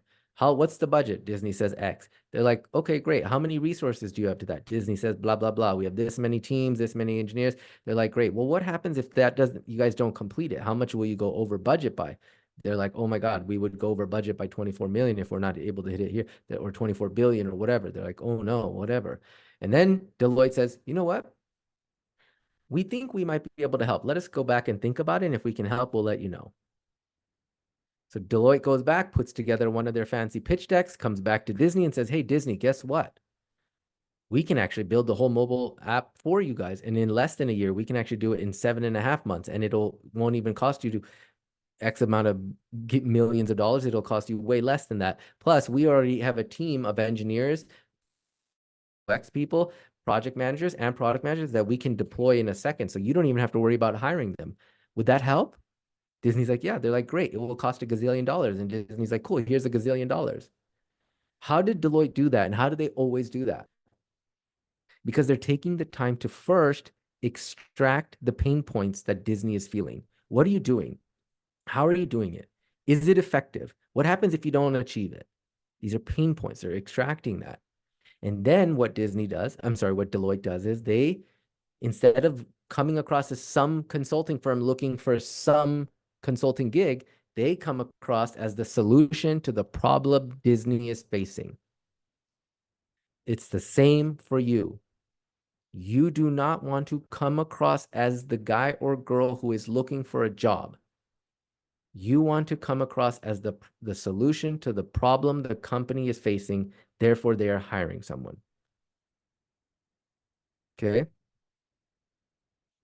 Who said this? Rodney just said, in the last 10 minutes, I reached out to a poster using the direct approach for a CTO and AI position and just got an interview scheduled. What? Oh, shit. Can we all give it up for Rodney, please? Rodney, congrats, man. Wow, good job. Should I just end the presentation here? Can we just call it? You want to see a We're screen good. drop moment? Rodney, here, let's stop the presentation. We got to hear about this. Talk to us. Talk to us. Okay, I've heard I saw what you're doing. I hadn't tried the LinkedIn search for people posting, followed your steps exactly during that break, found one that was interesting. And can I share my screen? You should be able to, right? Oh, here. Go ahead. I'm looking for share, not seeing it. It's like at that bottom where it says share screen. Share, yeah, in green now, yeah. Yeah, it should be bottom forward from the left. All right, sharing. Dang, how cool is this? And Rodney just joined our coaching program yesterday, didn't you, Rodney? Yeah. Okay. So she had posted a post. And so I wrote a short note saying I was doing some research, came across your posting. Over the last 5 years, I've done some stuff. I actually had this pre-written because I'd done this yesterday. So I added one item that was more specific for her because I was in a hurry, right? We're in a meeting. Yeah. Yeah.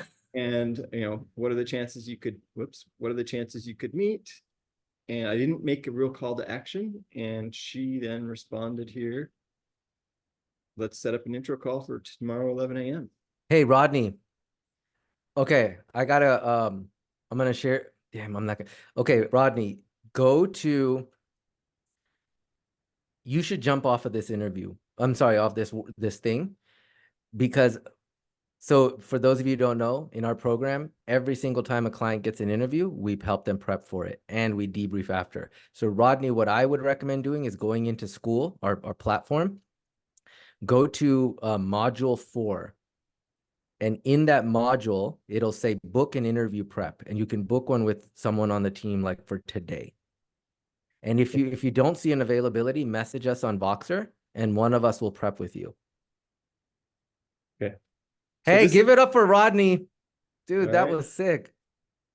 Thank you. So no, sick approach. And this, from what I understand, this is like a brand new startup. She's looking for a CTO, a little smaller company that I would have targeted, but hey, I was in a webinar just trying out the process. So I love it, man. Way to take action. I would get off and book a prep because everything I'm about to teach, we're going to prep you on it anyway. So you don't have to worry about it. And you'll see the other modules. And just so everyone else knows, I had been introduced to Guara, was it earlier this week or last week? Yeah. Had kind of heard their approach and had just signed up yesterday. And so I'm excited. I think the process works. Thanks. You see how it works in less than 70 days on average, right? I said 90, but it's usually so this is how we get interviews, y'all. You're seeing it in real time. That was super cool. All right, I'm gonna get back to it. So now we're gonna go to interviewing. I'll see you soon, Rodney. Let me know if you can't find a time on Voxer, okay? Okay, great. All right, Thanks. man. Bye. Bye. Damn, that was awesome. Okay, let's go back to this. Woo! So how do we get them to sell to you? The very first question we ask when an interview starts is this. So most people, when they start an interview, here's what happens. Oh, Will, thank you for joining the call. Oh, thank you too, Gaurav. It was so nice to meet you. I can't wait to talk about this. Yeah, me too. Well, Will, why don't you tell us about yourself? Well, now Will has to start talking all of a sudden. Isn't that how most interviews go? Small talk, small talk, small talk. Hiring manager says, so Will, tell us about yourself. That's how most interviews go. But now Will doesn't know what to say because he doesn't know what this person is interested in. So every single time you start an interview, Rodney's about to learn this right now, is I would say, Will, if the Zoom call started today, the very first thing you want to do is disrupt pattern. Don't get into small talk. Only get into small talk if they want to get into small talk. So if the Zoom call started today and Will was interviewing me, here's exactly what I'd say. Will, thank you so much for making the time to meet with me today. I'm excited to talk about the product manager role. But before we jump in, would it be okay if I just quickly asked, what was it about my background that made you want to meet with me today? Would it be okay if I quickly asked, what was it about my background that made you want to meet with me today? That's it. Now what you get is the answers to the test. Will say, Gaurav, you know, I'm very curious about how you did this over here on your resume. And I'd love to learn more if you could tell me about this. And, you know, we're working on blah, blah, blah. And I'd love to know your experience around that. Now Will knows everything he needs to say, right? So the first question we ask is always this, and I would try to get it in there as fast as you can before all the niceties and small talk, and certainly before they say, tell me about yourself. So now when they say, tell me about yourself, you know exactly what to hone in on. Okay? This is how we start every interview. This is called being consultative. Can you see how this would make sense? For those of you who are on here. This is from our client a while ago. Fahim said, dude, I was able to ask what she liked about my resume, which is such a simple thing to ask, but basically gave me a view into what she's looking for to craft my response. Today's call went really well. 30 minutes was too short. She said she'd schedule a follow-up call. My entire game plan was something else, and I switched it up on the spot after she spoon-fed the answer. This is it's one of the most powerful questions you can ask, and it's so simple. So that's the beginning of the interview. In the middle of the interview, and Rodney, we're going to go through this with you in depth today. So expect about an hour and a half prep for this. Okay. So in the middle of the interview, now comes all the behavioral questions, situational questions, technical questions, analytical questions, a bunch. And they're all around, tell me more about this. How have you done that? Give me an example of. It's all these things. So in between these things, we want to make sure that what we're doing is not being transactional. And we as interviewers often can be transactional, which means Rodney asks me a question, I answer. He asks me a question, I answer. He asks me a question, I answer. And then that's it. Interviewing is very similar to a date, even though it's kind of weird. Like, think about it like this. If you went on a date with somebody and all they did was answer the questions you asked them and never asked you a question back, wouldn't you leave that date feeling kind of like, this person's not that much fun? Why aren't they fun? Because they didn't ask you anything about you. They're a little self-absorbed. Even though we think the interview is about them asking us questions, we want to make sure we're asking questions back, because this way we're keeping it conversational. Unfortunately, we're not being interviewed by robots. We're being interviewed by humans, and humans have human tendencies. One of those tendencies is they don't want to be working with someone that they don't like or trust or feel warm around. No matter how good Rodney might be as a CTO, if he's too cold in the way he delivers his responses and all that, they might not like him. So we want to make sure we're keeping the whole the whole interview conversational. And so some of the questions you could ask in between the questions they ask are right here. One of my favorite questions to ask is, if I were to get hired tomorrow, Will, what's the first thing you'd have me work on? Also, what are some of the biggest challenges that you're hoping I can help tackle in the first 60 to 90 days?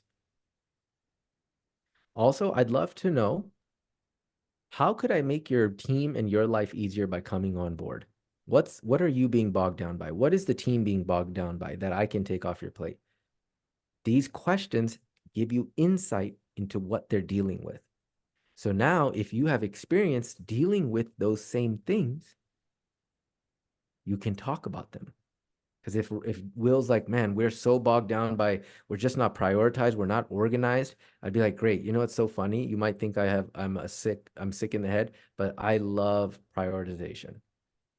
At my last company, I had to put together, 15,000 project artifacts.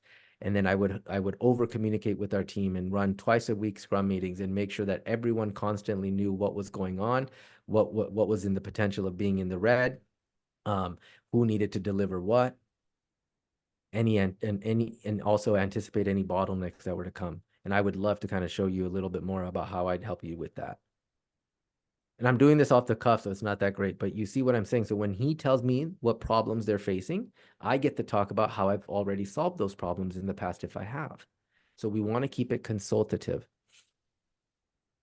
There's a few things that we teach our clients. Now, in our program, Rodney, I'm giving you such high level. We're going to do these very like mock style, we're going to ask you the things. But when we do the tell me about yourself, this is where a lot of people choke. This is why we ask this question in the beginning. Because when they tell you what they're interested in, what they're working on, what they're looking for, then when they say, so tell me a little bit about yourself, here's the acronym that we use, DLAT. Here's what I've done. Here's what I've learned doing it. Here's what I or the team and I achieved. And then I'm making sure that I'm tying all of this back into what they said in that first question. Does this make sense? Rolando, I'll get to your question in a second, but I want to make sure we get through this because we're going very close on time. Yes, it's helpful. Okay. The other thing to make sure that we're keeping this thing conversational is by what we call inserting feedback loops. Feedback loops are so powerful. So remember, what we're avoiding is being transactional. Transactional means Rodney asked me a question, I answer. You ask me a question, I answer. It's too robotic. I'm not doing anything memorable. There's no way for us to like build real connection. So if he asks me a question, tell me how you prioritize conflicting things, whatever. Tell me how you would deal with two different stakeholders who have conflicting views on things. I would say, and I give a star example, here's what I've done, blah, blah, blah. But I would say, Rodney, I got to ask, you've worked at some very challenging and demanding companies. I would love to hear a little bit more about how you've handled this yourself, because I'm not naive enough to think the way I did it is the best way. So now I'm also showing humility. How have you handled that in the past yourself, Rodney? Now he tells me, what have I done? I just got Rodney to open up. I got Rodney to feel good about himself. Therefore, he's now going to feel good about me. And now I've made this thing a conversation, not an interview.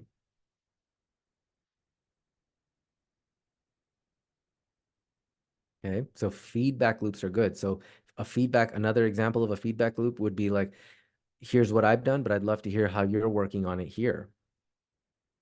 Or how would that fit in here?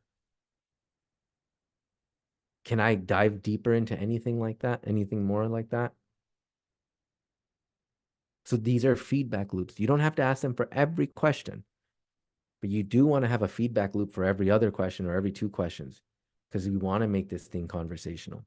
And then every time you give an example of like anything that they are looking for, I'm not going to go into the star example. We all know what that is, but that's how you respond. A few more things to be very, very mindful of when we interview is we want to be interested, not interesting. Too often we come across trying to sound super cool and interesting. because we think we have to come across as this perfect person so they'll hire us.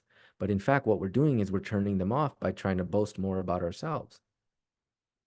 So be more interested in the person. And if you want a better way to think about it, think of it like this. They're already interviewing you. They're already interested. You don't need to be way more interesting. So being interested is really helpful. Dialogue, not monologue. Going back to inserting feedback loops. That's how we keep this thing a dialogue. We never want to just be talking for 7 minutes straight, like how I'm doing now. And then practical application versus theory goes a long way. Do you guys know what this means? I can give an example of what this means. Practical application versus theory. I'll just give it anyway. So in your interviews, oftentimes you will get asked, how would you handle this? Tell me about a time that, or you know, we have this problem. Tell me how you'd solve that. A lot of times we feel inclined to just jump into it and say, well, the way I would handle it is, but now we're speaking in theoretical terms. So instead of saying the way I would handle it is, you would say the way I have handled it in the past was. So we give them examples. To the best of your ability, every time they ask you a question, you want to relate it back to some sort of example of how you've done the thing, how you've gone through that thing in the past. And if you want to be really, really, you know, you want to take it super deep, keep this in mind. When we're interviewing, we need to be able to say two things. We need to be really good at two things. And Rodney, we're going to get you good at these two things. One is data. Being able to have analytics, data around the things you've done, solved, worked on. Why? Because data moves the mind. But if you really want to get the offer, you need to add stories. Why? Because stories move the heart. When we get into Q&A, I can give an example because I know we're really running up on time here. So, but remember, data moves the mind, stories move the heart. Okay. All right. We have two more things about interviewing before I wrap up to in negotiating, and then we'll jump into Q&A. So the second to last question you want to ask is, as you feel that this interview is coming to an end, you want to ask, hey, can I quickly recap what I think you're looking for in this person before we wrap up? Thanks so much for meeting with me, Rodney. Would it be okay if I quickly recap what I think you're looking for in this person before we wrap up? In the history of history, they will always say yes. They will always say yes. Now, the trick is you don't use this as an opportunity to regurgitate the job description. You use this as an opportunity to re-emphasize their pain points and how you'd solve them. So it sounds like what you're struggling with today, the biggest problem is prioritization and organization. Is that right? So you're hoping somebody can come in, put together a project artifact library where you have your documents, project documents, all the things you need to make sure that this high priority project gets delivered in the next 4 months, right? Also, it seems like based on what you've said, the last 4 projects have gone above, you know, ahead of this, over schedule and over budget. And so what you're really looking for is someone to work with the vendors and lower the cost and manage that schedule and make sure that we're working on bottlenecks that are debottlenecking things. I'm like so off right now, but you get what I'm saying? So what we're doing is we're talking about their pain and then how we would want someone like us to solve it. So what did they leave with? That you truly understand their pain. That you truly understand their pain. That is huge. And then you're going to wrap up with this question. And this is the most powerful sales technique I could ever teach you. It's called absorbing versus deflecting. So you're going to say, thank you so much, Rodney, for meeting with me. This was so helpful. I'm glad we met. Before we wrap, you know, I'd love to ask, based on my background and that recap, do you have any concerns about my ability to be effective in this role?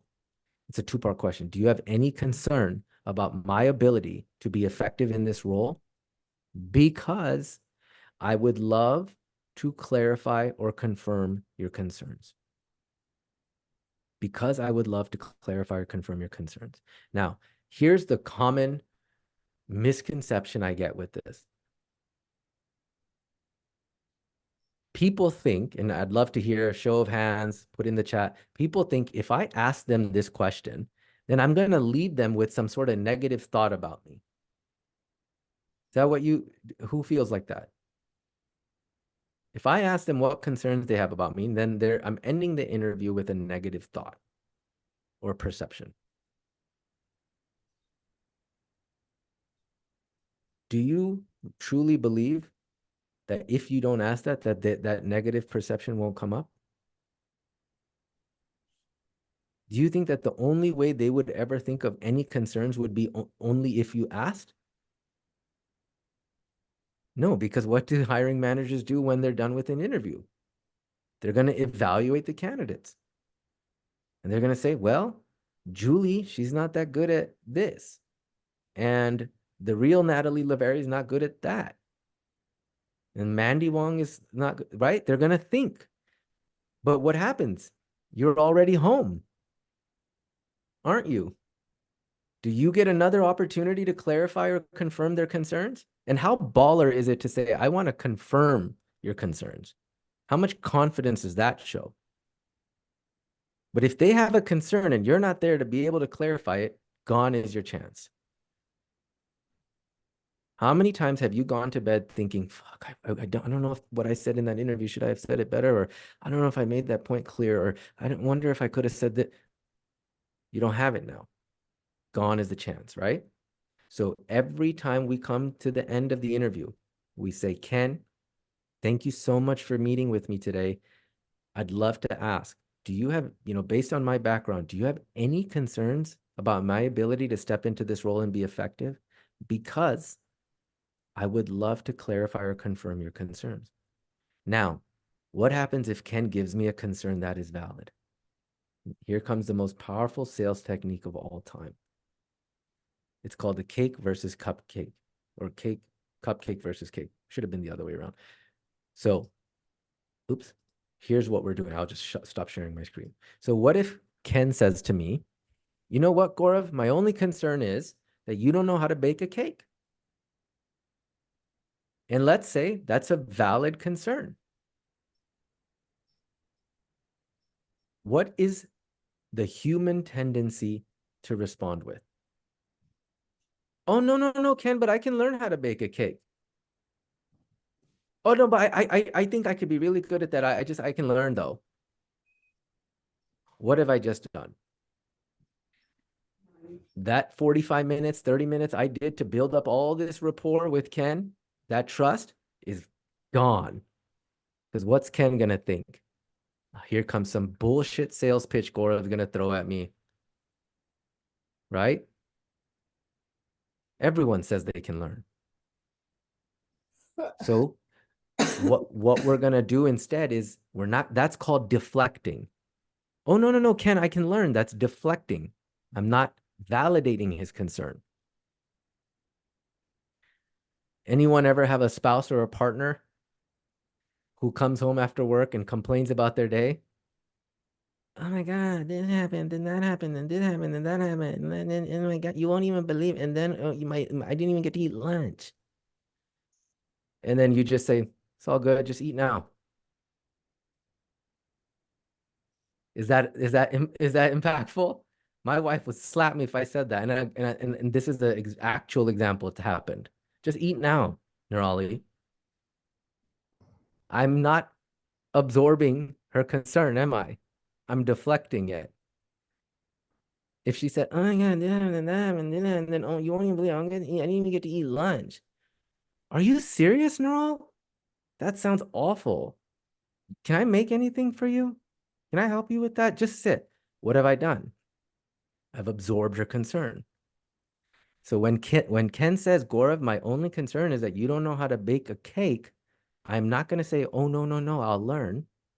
I will say, you're absolutely right, Ken. I don't have any experience baking a cake. But it's funny, when I was at blah, blah, blah company, one of the things I was tasked to do as my primary responsibility is bake a cake. I mean, bake a cupcake. And I didn't even know how to do that when I started. So You won't believe this, but every single day I would stay up till 2 a.m. testing different recipes in my kitchen. My wife hated me for those few months because the kitchen was disgusting and my cupcakes were disgusting as well. And then I would sit next to the best bakers at the company and see what they were doing too. And actually what was funny was right around like the 60-day or 55th day, I forget when it was, right around before 3 months, my cupcakes started tasting good. But by the end of the year, I had one of the best selling red velvet cupcakes in the whole bakery. And I would take that same approach here with baking a cake. I would make sure I stay up every day to test different recipes and sit with your best bakers. And then hopefully I can get up to speed on that too, like I did with the cupcakes. Would that be helpful? What have I done? I've redirected Ken from a negative to a positive. But I've also backed it up with how I've done something I didn't know how to do before. Okay, what happens if Ken says that? My only concern, Gaurav, is you don't know how to bake a cake. But that's invalid. I actually do know how. We get that too in interviews. They just didn't listen, whatever. What is the human tendency here? It's the same thing. Oh no, Ken, I actually do know how to bake a cake. What did I just do? Same wall that I did with the, it's gonna go right back up. Here it comes. Gaurav's gonna sell me some shit. So we don't deflect, we absorb. Oh, Ken, that's my fault. I should have done a better job of clarifying that. When I was at blah, blah, blah company, one of the things I had to do all the time was bake a cake. I can't believe I didn't talk about that. In fact, here are the cakes that I baked, and here's how I baked them, and here's how good they were. If you want, I can send you one. Now I've absorbed it, but what did I do? I didn't make him feel stupid, right? I made myself look dumb because I want him to feel good at all times. In this interview, we want them feeling good all the time. You know what's one way to make someone feel good? I know we're not even a part of this. I'm so curious to know, Adam, you were at this company for 7 years and you got promoted 3 times. And then you came here and now you're already a vice president. Now, I just love to know, like, from your experience, what have you been able to learn from other people that's helped you get promoted so fast? What did I just do there? I didn't suck up, did I? I'm giving Adam the opportunity to now sound humble. What did you learn from other people that's allowed you to get to get promoted so fast? Or whatever the thing is, how have you learned how to do this thing? Now Adam's going to talk about it, isn't he? And when someone talks about something that they do pretty well, what do? They feel like they're the bomb. And when you get someone feeling like they're the bomb, they're going to think you're the bomb. Fair enough? Can I move on to offers? Okay, well, then we'll get into questions real quick once we get to offers, because this is the last thing. All right, recap. Everything in the beginning. Clarity, M&M store. Find the one position. Second, study 15 to 20 job descriptions of that one position. Okay? Write your resume. You're going to get the thingy I told you about, so you don't even have to write the thing from scratch. We've already written it out for you. So header, about, responsibilities, and accomplishments should be there. Then we're going to apply this direct approach, all these outreach things. Now we have 7 different buckets we play in. I showed you 3 of them. Those are all powerful, powerful buckets. Heck, we just saw proof today. And then when we get interviews, remember the opening question, feedback loops, dialogue, all the things, STAR, DLAT. We're going to remember all of that. This is how we get offers. Now, when we get an offer, we have to negotiate. So the first thing I want to talk about is this. You don't just, negotiation is not just about salary. You can negotiate a bunch of things, but you also want to consider the total comp. Is this a company where the culture is badass? Am I going to be surrounded by awesome mentors? Am I going to learn because there's so many smart people here? Am I going to have opportunity for growth here? Is there work-life harmony here? Options, stocks, bonus, sign-on? You know, all these things matter. So when we get an offer, don't simply just look at the base salary. Look at everything else. But if you then feel like you want to negotiate, then we're going to drop something called the Chinese menu philosophy on them. This is powerful. I wish TJ was here because the guy who was here, his example is the one I'm using. So I put him on blast, but hopefully it doesn't matter.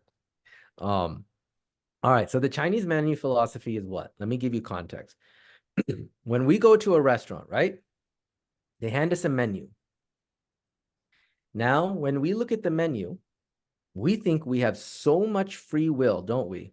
We think we can pick anything we want. And unless you're going to Cheesecake Factory where you can literally get anything you want, what you get is not really free will, is it? You're just picking from the options that they gave you in the first place. So how much free will do you really have when you're at a restaurant? Not much. So when we get an offer that we want to negotiate, we don't just say, sorry, Naveen, I don't like 110. I would love 130 because that gives Naveen an easy no. Sorry, we can't do it. Oh, okay. Well, what about 120? Sorry. Oh, now I look desperate, don't I? So instead of saying no, and I want this, we say, would you consider one of these things? So you give them a menu of options. Provide 2 to 3 options. Option 1 should always be the higher salary. So if it's 110 is what Naveen's offering me, I'm asking 150, knowing I probably won't get it. I'm anchoring up here. So now anything else looks way better. When we see a menu at a restaurant and the wine bottle's like 150, we're probably going to just choose the $30 one or whatever, right? Because they anchored with this thing. So then the second option would be a slightly lower salary and then something else a little bit higher. And then the third option would be an even lower salary and something way more. And then help them understand why you're asking that for that. And don't be arrogant. Don't be rude. Make sure you do your research. Here's your example. So here's TJ's example. This is what he got from TikTok. It's kind of how TJ's hair looked today, didn't it? But this is his example. 140. Remember this number. Okay. Now we helped him write this. Thank you for the offer. Blah, blah, blah. Based on the research. Remember, we have to justify why we're asking. I would like to respectfully ask if there's any flexibility to close the gap between what you're offering and what I'm getting over here. So would you consider one of the following options? This, everything else remain the same. This, higher bonus, more stock. This, way higher bonus, way more stock. Then end with, I'm extremely optimistic and this is my number one choice. TJ got back this. So he had 140. They came back with either 160 or 155. They gave him the option. We'll give you this much with lower shares or this much with way higher shares. Both total comps come out to 222. So we went from 190 to 222. He did the smart thing because if TikTok gets acquired or goes public, there's going to be worth a lot. 63% salary increase. That's what TJ said, right? Same thing with this homie. I was able to convert 190K base and 190K stocks to 220K base and 300 in stocks. That's a total increase of 155,000. Ask yourselves this, why didn't they just give him this 155,000 more to begin with? Because hiring managers are smart. They know that most people who are going through the job search process feel desperate. And they know that that you feel uncomfortable asking for more because you think you're at risk of losing it. When in fact, it's already baked in. If you don't ask, you don't get. But this flexibility is already baked into it. They're going to start low. You got to start high, and then you usually meet in the win-win situation. He did the same Chinese menu philosophy, right? And this, I mean, I can go on for days of like the things our clients are getting based on this exact philosophy. We had a client named Sonia Morgan. Her story is like the most killer transformative story I ever met. 5 years before Sonia ever worked with us, she was making, I think, where is it? She said something like $15 an hour. Look, to think 5 years ago, yeah. Then when she came, she didn't go straight to this, but we kept helping her and helping her, helping her, and now she got to 200K. This is from Wayfair. Remember how I said it's not just about you? Sonia has 3 kids. How much do you think this would help? This.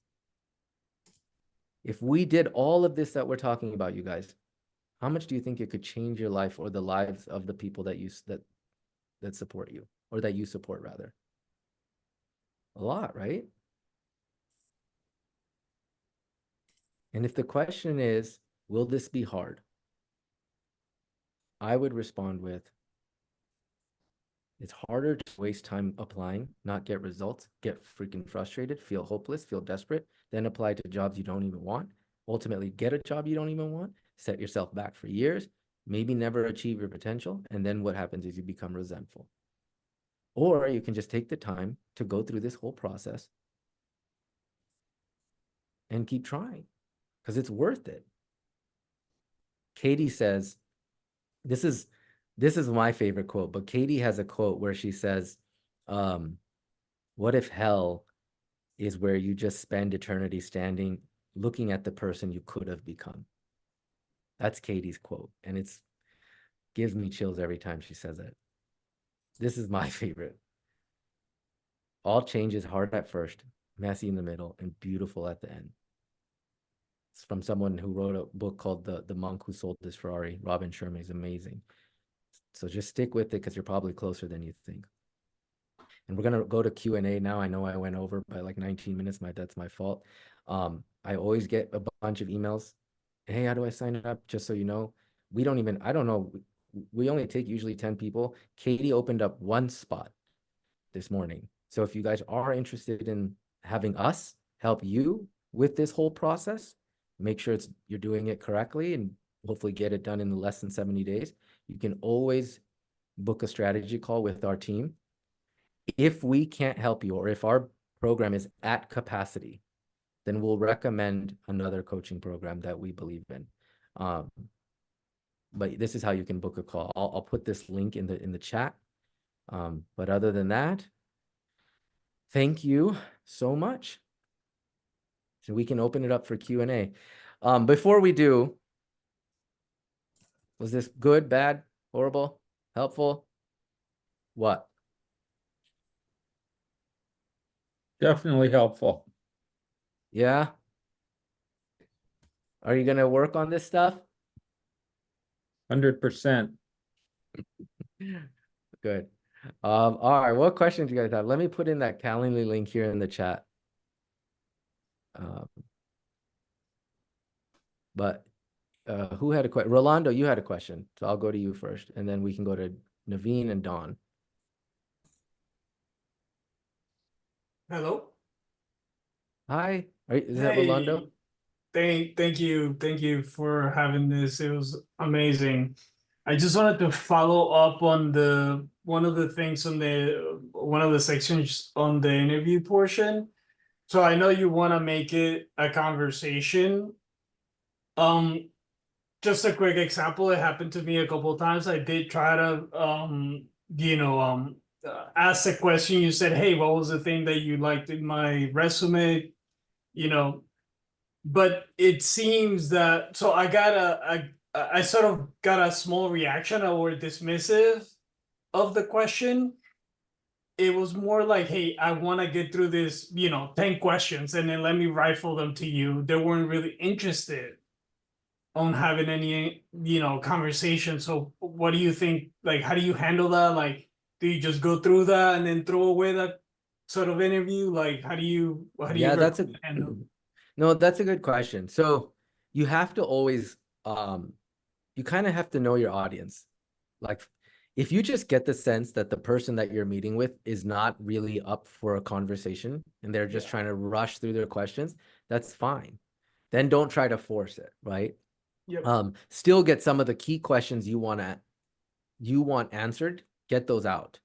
But if the person is just not really having it, then don't force it, because then it like it's not fun for anybody. So you just kind of have to feel it out. Yeah. Again, thank you. But do you recommend maybe trying one more time, or do you think like one time is enough? Like they just don't want to hear it and just move on? I mean, again, feel it out. Yeah, you can try subtly, but if you get the sense that they're not having it, then you just got to stop. Cool. Thank you very much. It was awesome. I appreciate your time. You're welcome. I put the link, you guys, in case you didn't see it, just so you know, to book a call if you want to. And again, if we don't have room, we'll always recommend you to other resources. So there it is. Naveen, we'll go to you next, and then Dawn, and then Diana. Sure. Thanks. And thanks for doing this. Before my question, I think just for everybody else that is kind of new to Gaurav and Katie, like I worked with Gaurav about 7 years ago, I think, when he was, I guess, kind of first starting this program. And honestly, like, I'm not getting anything out of this. Like, a lot of those, like, strategies that you kind of shared with me 7 years ago are very consistent, but it's a different job market. So it's a lot's changed in how people use the internet, LinkedIn, and all that, but the communication and just kind of creating a dialogue as opposed to just question and answer, like kind of ping-ponging in an interview, like everything has helped me during that time 7 years ago. And so like when I got back into job searching, like I kind of went into that mode. But so that's cool. Just wanted to say, like, these guys know what they're doing, so I would definitely book time. My question, and I might have joined late. So when you kind of going back to the beginning, when you find people at companies that you want to connect with, like I guess I did the LinkedIn premium messaging, and they haven't responded. And so there's no way for me to kind of send a follow-up. Yeah. Like, but I didn't add them as a contact. So I guess what should I have done there, or what should I do to kind of resolve this if I want to do a follow-up with some of these people? So there's always these tools. There's a few things that I would do. There's these tools that you can find online, like hunter.io is one. Snowflake, or I forgot the Snowio, I forgot what it's called, but you can find people's emails. Okay. So you can always find someone's emails using these tools. Hunter, Okay. there you go. Thank you, Mary. But if you can't, I would remember our rule of thumb, Naveen, is I like messaging at least 3 to 5 recruiters per company and at least 3 to 5 senior leaders, because I don't want to bank on one person getting back to me. But if I have 6 to 10 messages out, like the bigger the company, the more people you can message, right? So if I have 6 to 10 messages out, I'm pretty confident one of those will get back to me. Okay. But I mean, going forward, is it request a connection and send that note, or is it just like send a message? If you have the opportunity to send a message, you could just send the message. Okay. Yeah, the connection request is because not everyone has premium or whatever. So we have to wait till they connect back with us to send the message, Got it. Okay, cool. Thank you. Yeah, thank you. Swapnil, that's a good one. Yeah, apollo.io. That's another one, Naveen. Those are all really good. Go ahead, Don. 2 quick questions. First of all, are you going to be sending out slides and a recording? Just the recording. Great. Second of all, I really like how you communicate. You are very clear and confident and concise. Have you always been that way, or did you learn to do that? Can you text my wife? some of these things? No, because then she'll kill both of us. I'm gonna give you a number anyway. No, I'm kidding. I don't know. I mean, you got to think like if I was hanging out next to a mechanic who has been doing his thing for like 25 years, I'm naturally going to think this guy's like really good if he's good.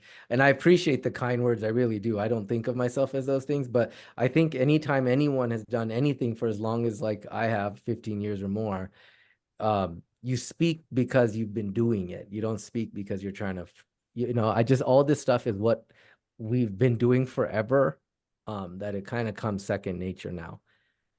Sometimes I make the mistake, I think, of actually going through it, assuming you'll just pick it up as fast as I'm saying it, which is never the case, because this is me talking about it after doing it day in, day out for 15 years. And this is maybe your first time trying it, but I appreciate that. Okay. Yeah, cool. But yeah, you guys will get all this stuff. You said who? No, Diana, you were next. Hey, thank you. I actually dropped my question on the chat. It's basically how do you address, or what do you recommend how to address that first question when normally you have the first screening call with a recruiter and they're going to ask you what salary are you looking for? I try to avoid giving that number first call, and I said before, like, it will be uneducated from me to give you a number without not really knowing what are you looking for in the position. But they're like, oh, they keep pushing, but like I need to know so I can, make the decision whether it fits with what you're looking for or not. And then I try to ask them, do you have any budget, like a budget for this position, or try to kind of give them a ring. But sometimes I feel like I don't know if that is a good approach. Or So, what would you recommend? First of all, that's a great question, and I think everyone can relate to that. I love that question. So we have a very specific approach to this. Anytime a recruiter says, hey, I want to speak with you about XYZ role, right? If a recruiter, let's just even say hypothetically straight, just calls you, says, hey, you applied for this, or I saw your resume, would love to talk to you about this role. Just say, great, what's the position? They'll say whatever. What's the company? Maybe they'll tell you. Say, can I call you back in like 5 minutes? Go on Glassdoor and make sure you are looking up salaries for your position for that type of company or industry. So if he doesn't give you company, say industry, right? Because recruiters are like that, especially if it's an agency recruiter. I've been one of those. We're kind of slimy from time to time. We want to know what you're going to say first, because if it's way lower than what we pay, then I'm going to make some money off that, right? As an agency recruiter, at least. So instead, you hang up with the guy or girl and say, let me call you back right back. Look up on Glassdoor, PayScale, Salary.com, what a product manager or whatever your title is makes in that specific industry or for that specific company. And then when you call them back and you have to answer that question, the way you're going to respond is, listen, Diana, I thank you for asking me that. I just want to start by saying, salary is not my number one motivator. I'm looking to join a company where I feel like I can make an impact, work on things that I think are interesting, as well as being able to learn from other talented people. But in full transparency, the companies that I'm currently in the process with now are offering between, and then you give them a range. And so X would be slightly higher than the lowest number you saw. So X would be slightly higher than the lowest number you saw. So if you're looking at product and it's 150 is the low range, say the companies that I'm currently in the process with now are offering between 155, and then I add usually 35, 40% above that to about 170 something. And that's a range I'm perfectly happy with, but I'm willing to be flexible based on total comp and the opportunity. What can you share? So now it seems like you're a savvy shopper, right? Secondly, when you say I'm in the process with, this guy doesn't know if that just means you applied or you interviewing or what. But what he thinks is you're out there in the market and he could lose you at any second. So now you create a sense of urgency. All right. So now they know you're a savvy shopper and you've created a sense of urgency. Hey, real quick. Thank you so much. Yeah, for sure. Alexis, did I just see something in here? Alexis, are you here? Lopez? Yep, I'm here. Dude, is this for real? You also got an interview set up next week? It's more of a networking call, but Oh, okay. really excited about it. I followed the process, and I got a response right away. It's a senior executive at a company I've been interested in, and she was willing to talk to me about potential job opportunities. So Heck yes. Yeah. Congratulations. Thank you. Okay, we have to give Alexis some love too. Congrats, Alexis. Make sure you connect with me on LinkedIn and just keep me posted. All of you, keep me Definitely. posted on how this stuff is going. Okay, we'll go to Diana. We went to Mandy and then Nina. Hey, girl, thanks so much. These are always really helpful and very strategic and tactical, so I really appreciate it. My question was more about in the beginning, the M&M store, and how you were saying like be very specific about what you want to go after. Like if it's customer success, go after that. In this market, you know, is it okay to have a little bit of like widen that lens a little bit? Just, you know, I'm in marketing, and that I've worked across a variety of industry sectors, clients on the agency brand side, on the media side, and I'm kind of trying not to be too narrow, just given the market and how crowded it is. Yeah, I know exactly where you're going, because I think we've talked, me and Katie have mentioned this to you before. I don't think that what you're doing is wrong. Where I think people get hurt is if they're going for two completely radically different things. Analyst, project manager, like that's very different. So if it's like, oh, I'm going for marketing roles, but these are a little bit more for like agency, but these are more in-house, I don't think that is bad strategy at all. And yes, some of them will have a higher preference on like growth marketing versus performance marketing versus copyright, whatever. So we want to make sure the only thing we're doing, this is why outreach matters a lot, because in the resume, we can't say things like, but here's what I've done with this, and here's how you're not getting to explain anything. But when you send an outreach message, you get to kind of talk about the things that we know would be relevant to this hiring manager or executive or whomever, right? Got it. Yeah. That makes sense. Yes. Thank you. You're welcome. Good to see you again. Good to see you. All right. Who else we got? Okay, Nina and then David. Hello.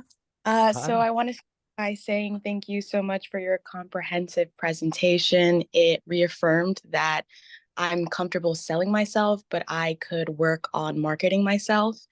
And my question is, a while back, I applied for a job the old-fashioned way, and then I followed up by directly reaching out to the the HR rep. Fast forward, I was able to conduct 3 interviews with the organization and a presentation, and I thought it went well. Of course, I followed up with emails that were personalized to each person that I met with, and I have heard nothing back since. So it's been 2 weeks. I followed up this week with the hiring manager, and I still haven't heard anything. So I'm in the process of just, continuously applying for other jobs, but I just wanted to get your thoughts on whether you think it's wise to reach out to the HR representative that I spoke with initially, just to see if there's still a chance and then move on, or if it's best to just let it go and continue to move on. I don't think it hurts to follow up one more time. I really don't. And the way I would say it is like, hey, HR person, thank you so much again for, suggesting that I reach out to so-and-so. Just as a heads up, I still haven't heard back, but I'm pretty sure that she's so slammed. Is there anyone else you think I should be following up with? Great. Thank you so much for that. And in terms of timing, so I sent the message to the follow-up message to the hiring manager this week on Monday. Do you think it's send that email to the HR rep this week or next week? I like 5 business days. Like I like following up every 5 business days. One of the coaches who works here at Career Sprout, she'll always say, her name is Laura Leach. She always says, desperation is the stinkiest cologne or perfume that you can wear. Yeah. And I believe that. So we kind of want to be, you know, as much as we can graceful with our follow-ups.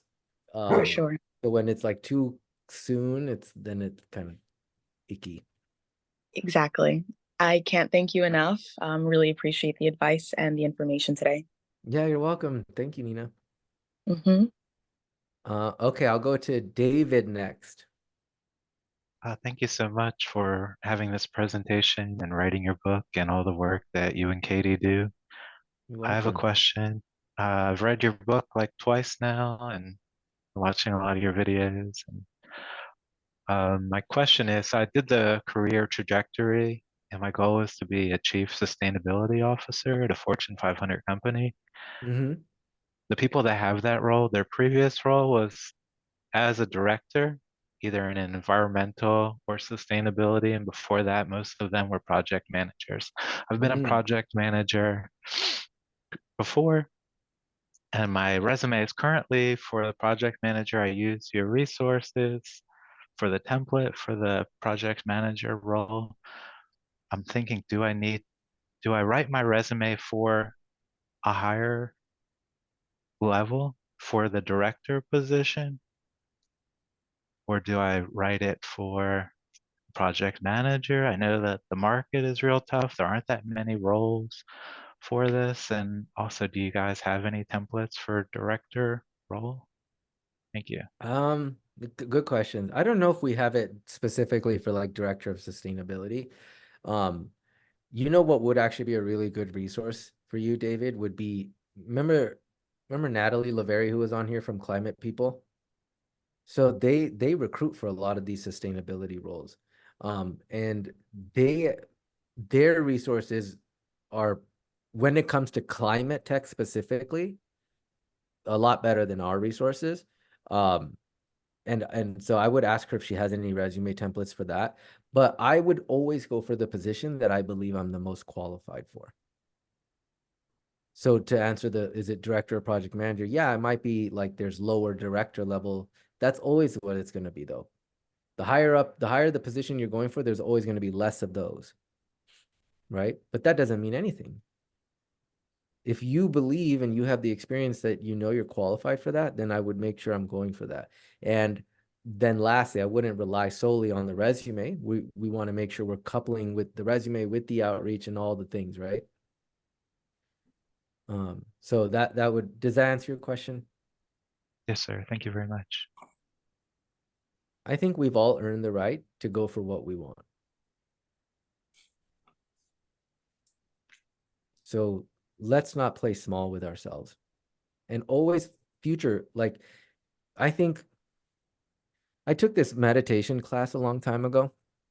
It was by Dr. Joe Dispenza. And he talks a lot about this thing where he's like, most humans, there's two things he says that are really powerful. He says that our personal realities are shaped by our personality. And a lot of times we're trying to change our personal reality by keeping the same personality.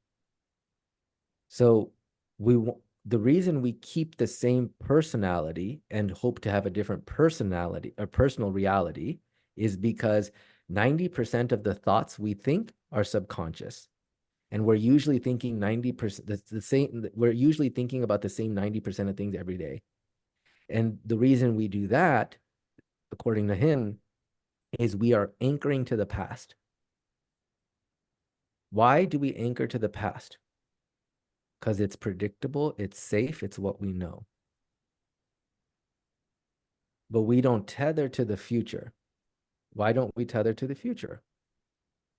Because it's unknown. We've never been there. We haven't seen it. We haven't felt it. So our nervous systems, like Katie, every single time a human being comes into our coaching program, she works with them just on nervous system regulation alone. And she talks about this all the time, which is our nervous systems, we would rather experience the same predictable pain than to go after this new pain that might come with trying something we've never done, a pain that we're associating to nothing. So the way I think about it, like to David's point, and I know I'm getting way more philosophical than I probably should, but I think like I want a director role is all I heard. I think I'm qualified for a director role is the second thing I heard. Then go for the freaking director role, man.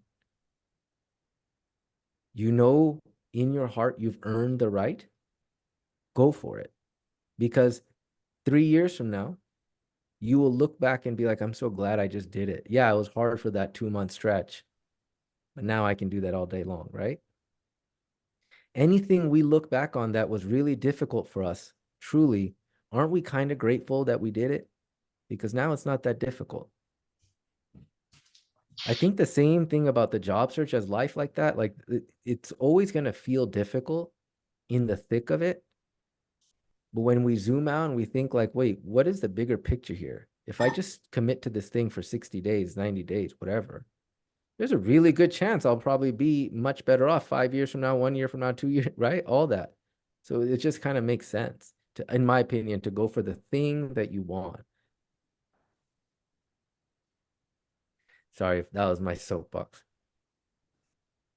All right, y'all. Well, I appreciate you staying on with me for like way over. I really do. And I'm gosh, I'm like deeply, deeply wishing each of you so much success and hopefully that you find everything you want. I will send this whole thing out when it's done, recorded. You guys will have it all. And like I said, if any of you feel like you could use more support, hand-holding, and if we have spots in the program, just reach out, book a call. If we don't worry, we'll send you somewhere else to people we believe and trust. But nonetheless, thank you so much for joining, and I wish you all the best. We'll talk soon. Thank Thank you. you. Yeah, bye everyone. Thank you again. Thank you. Bye.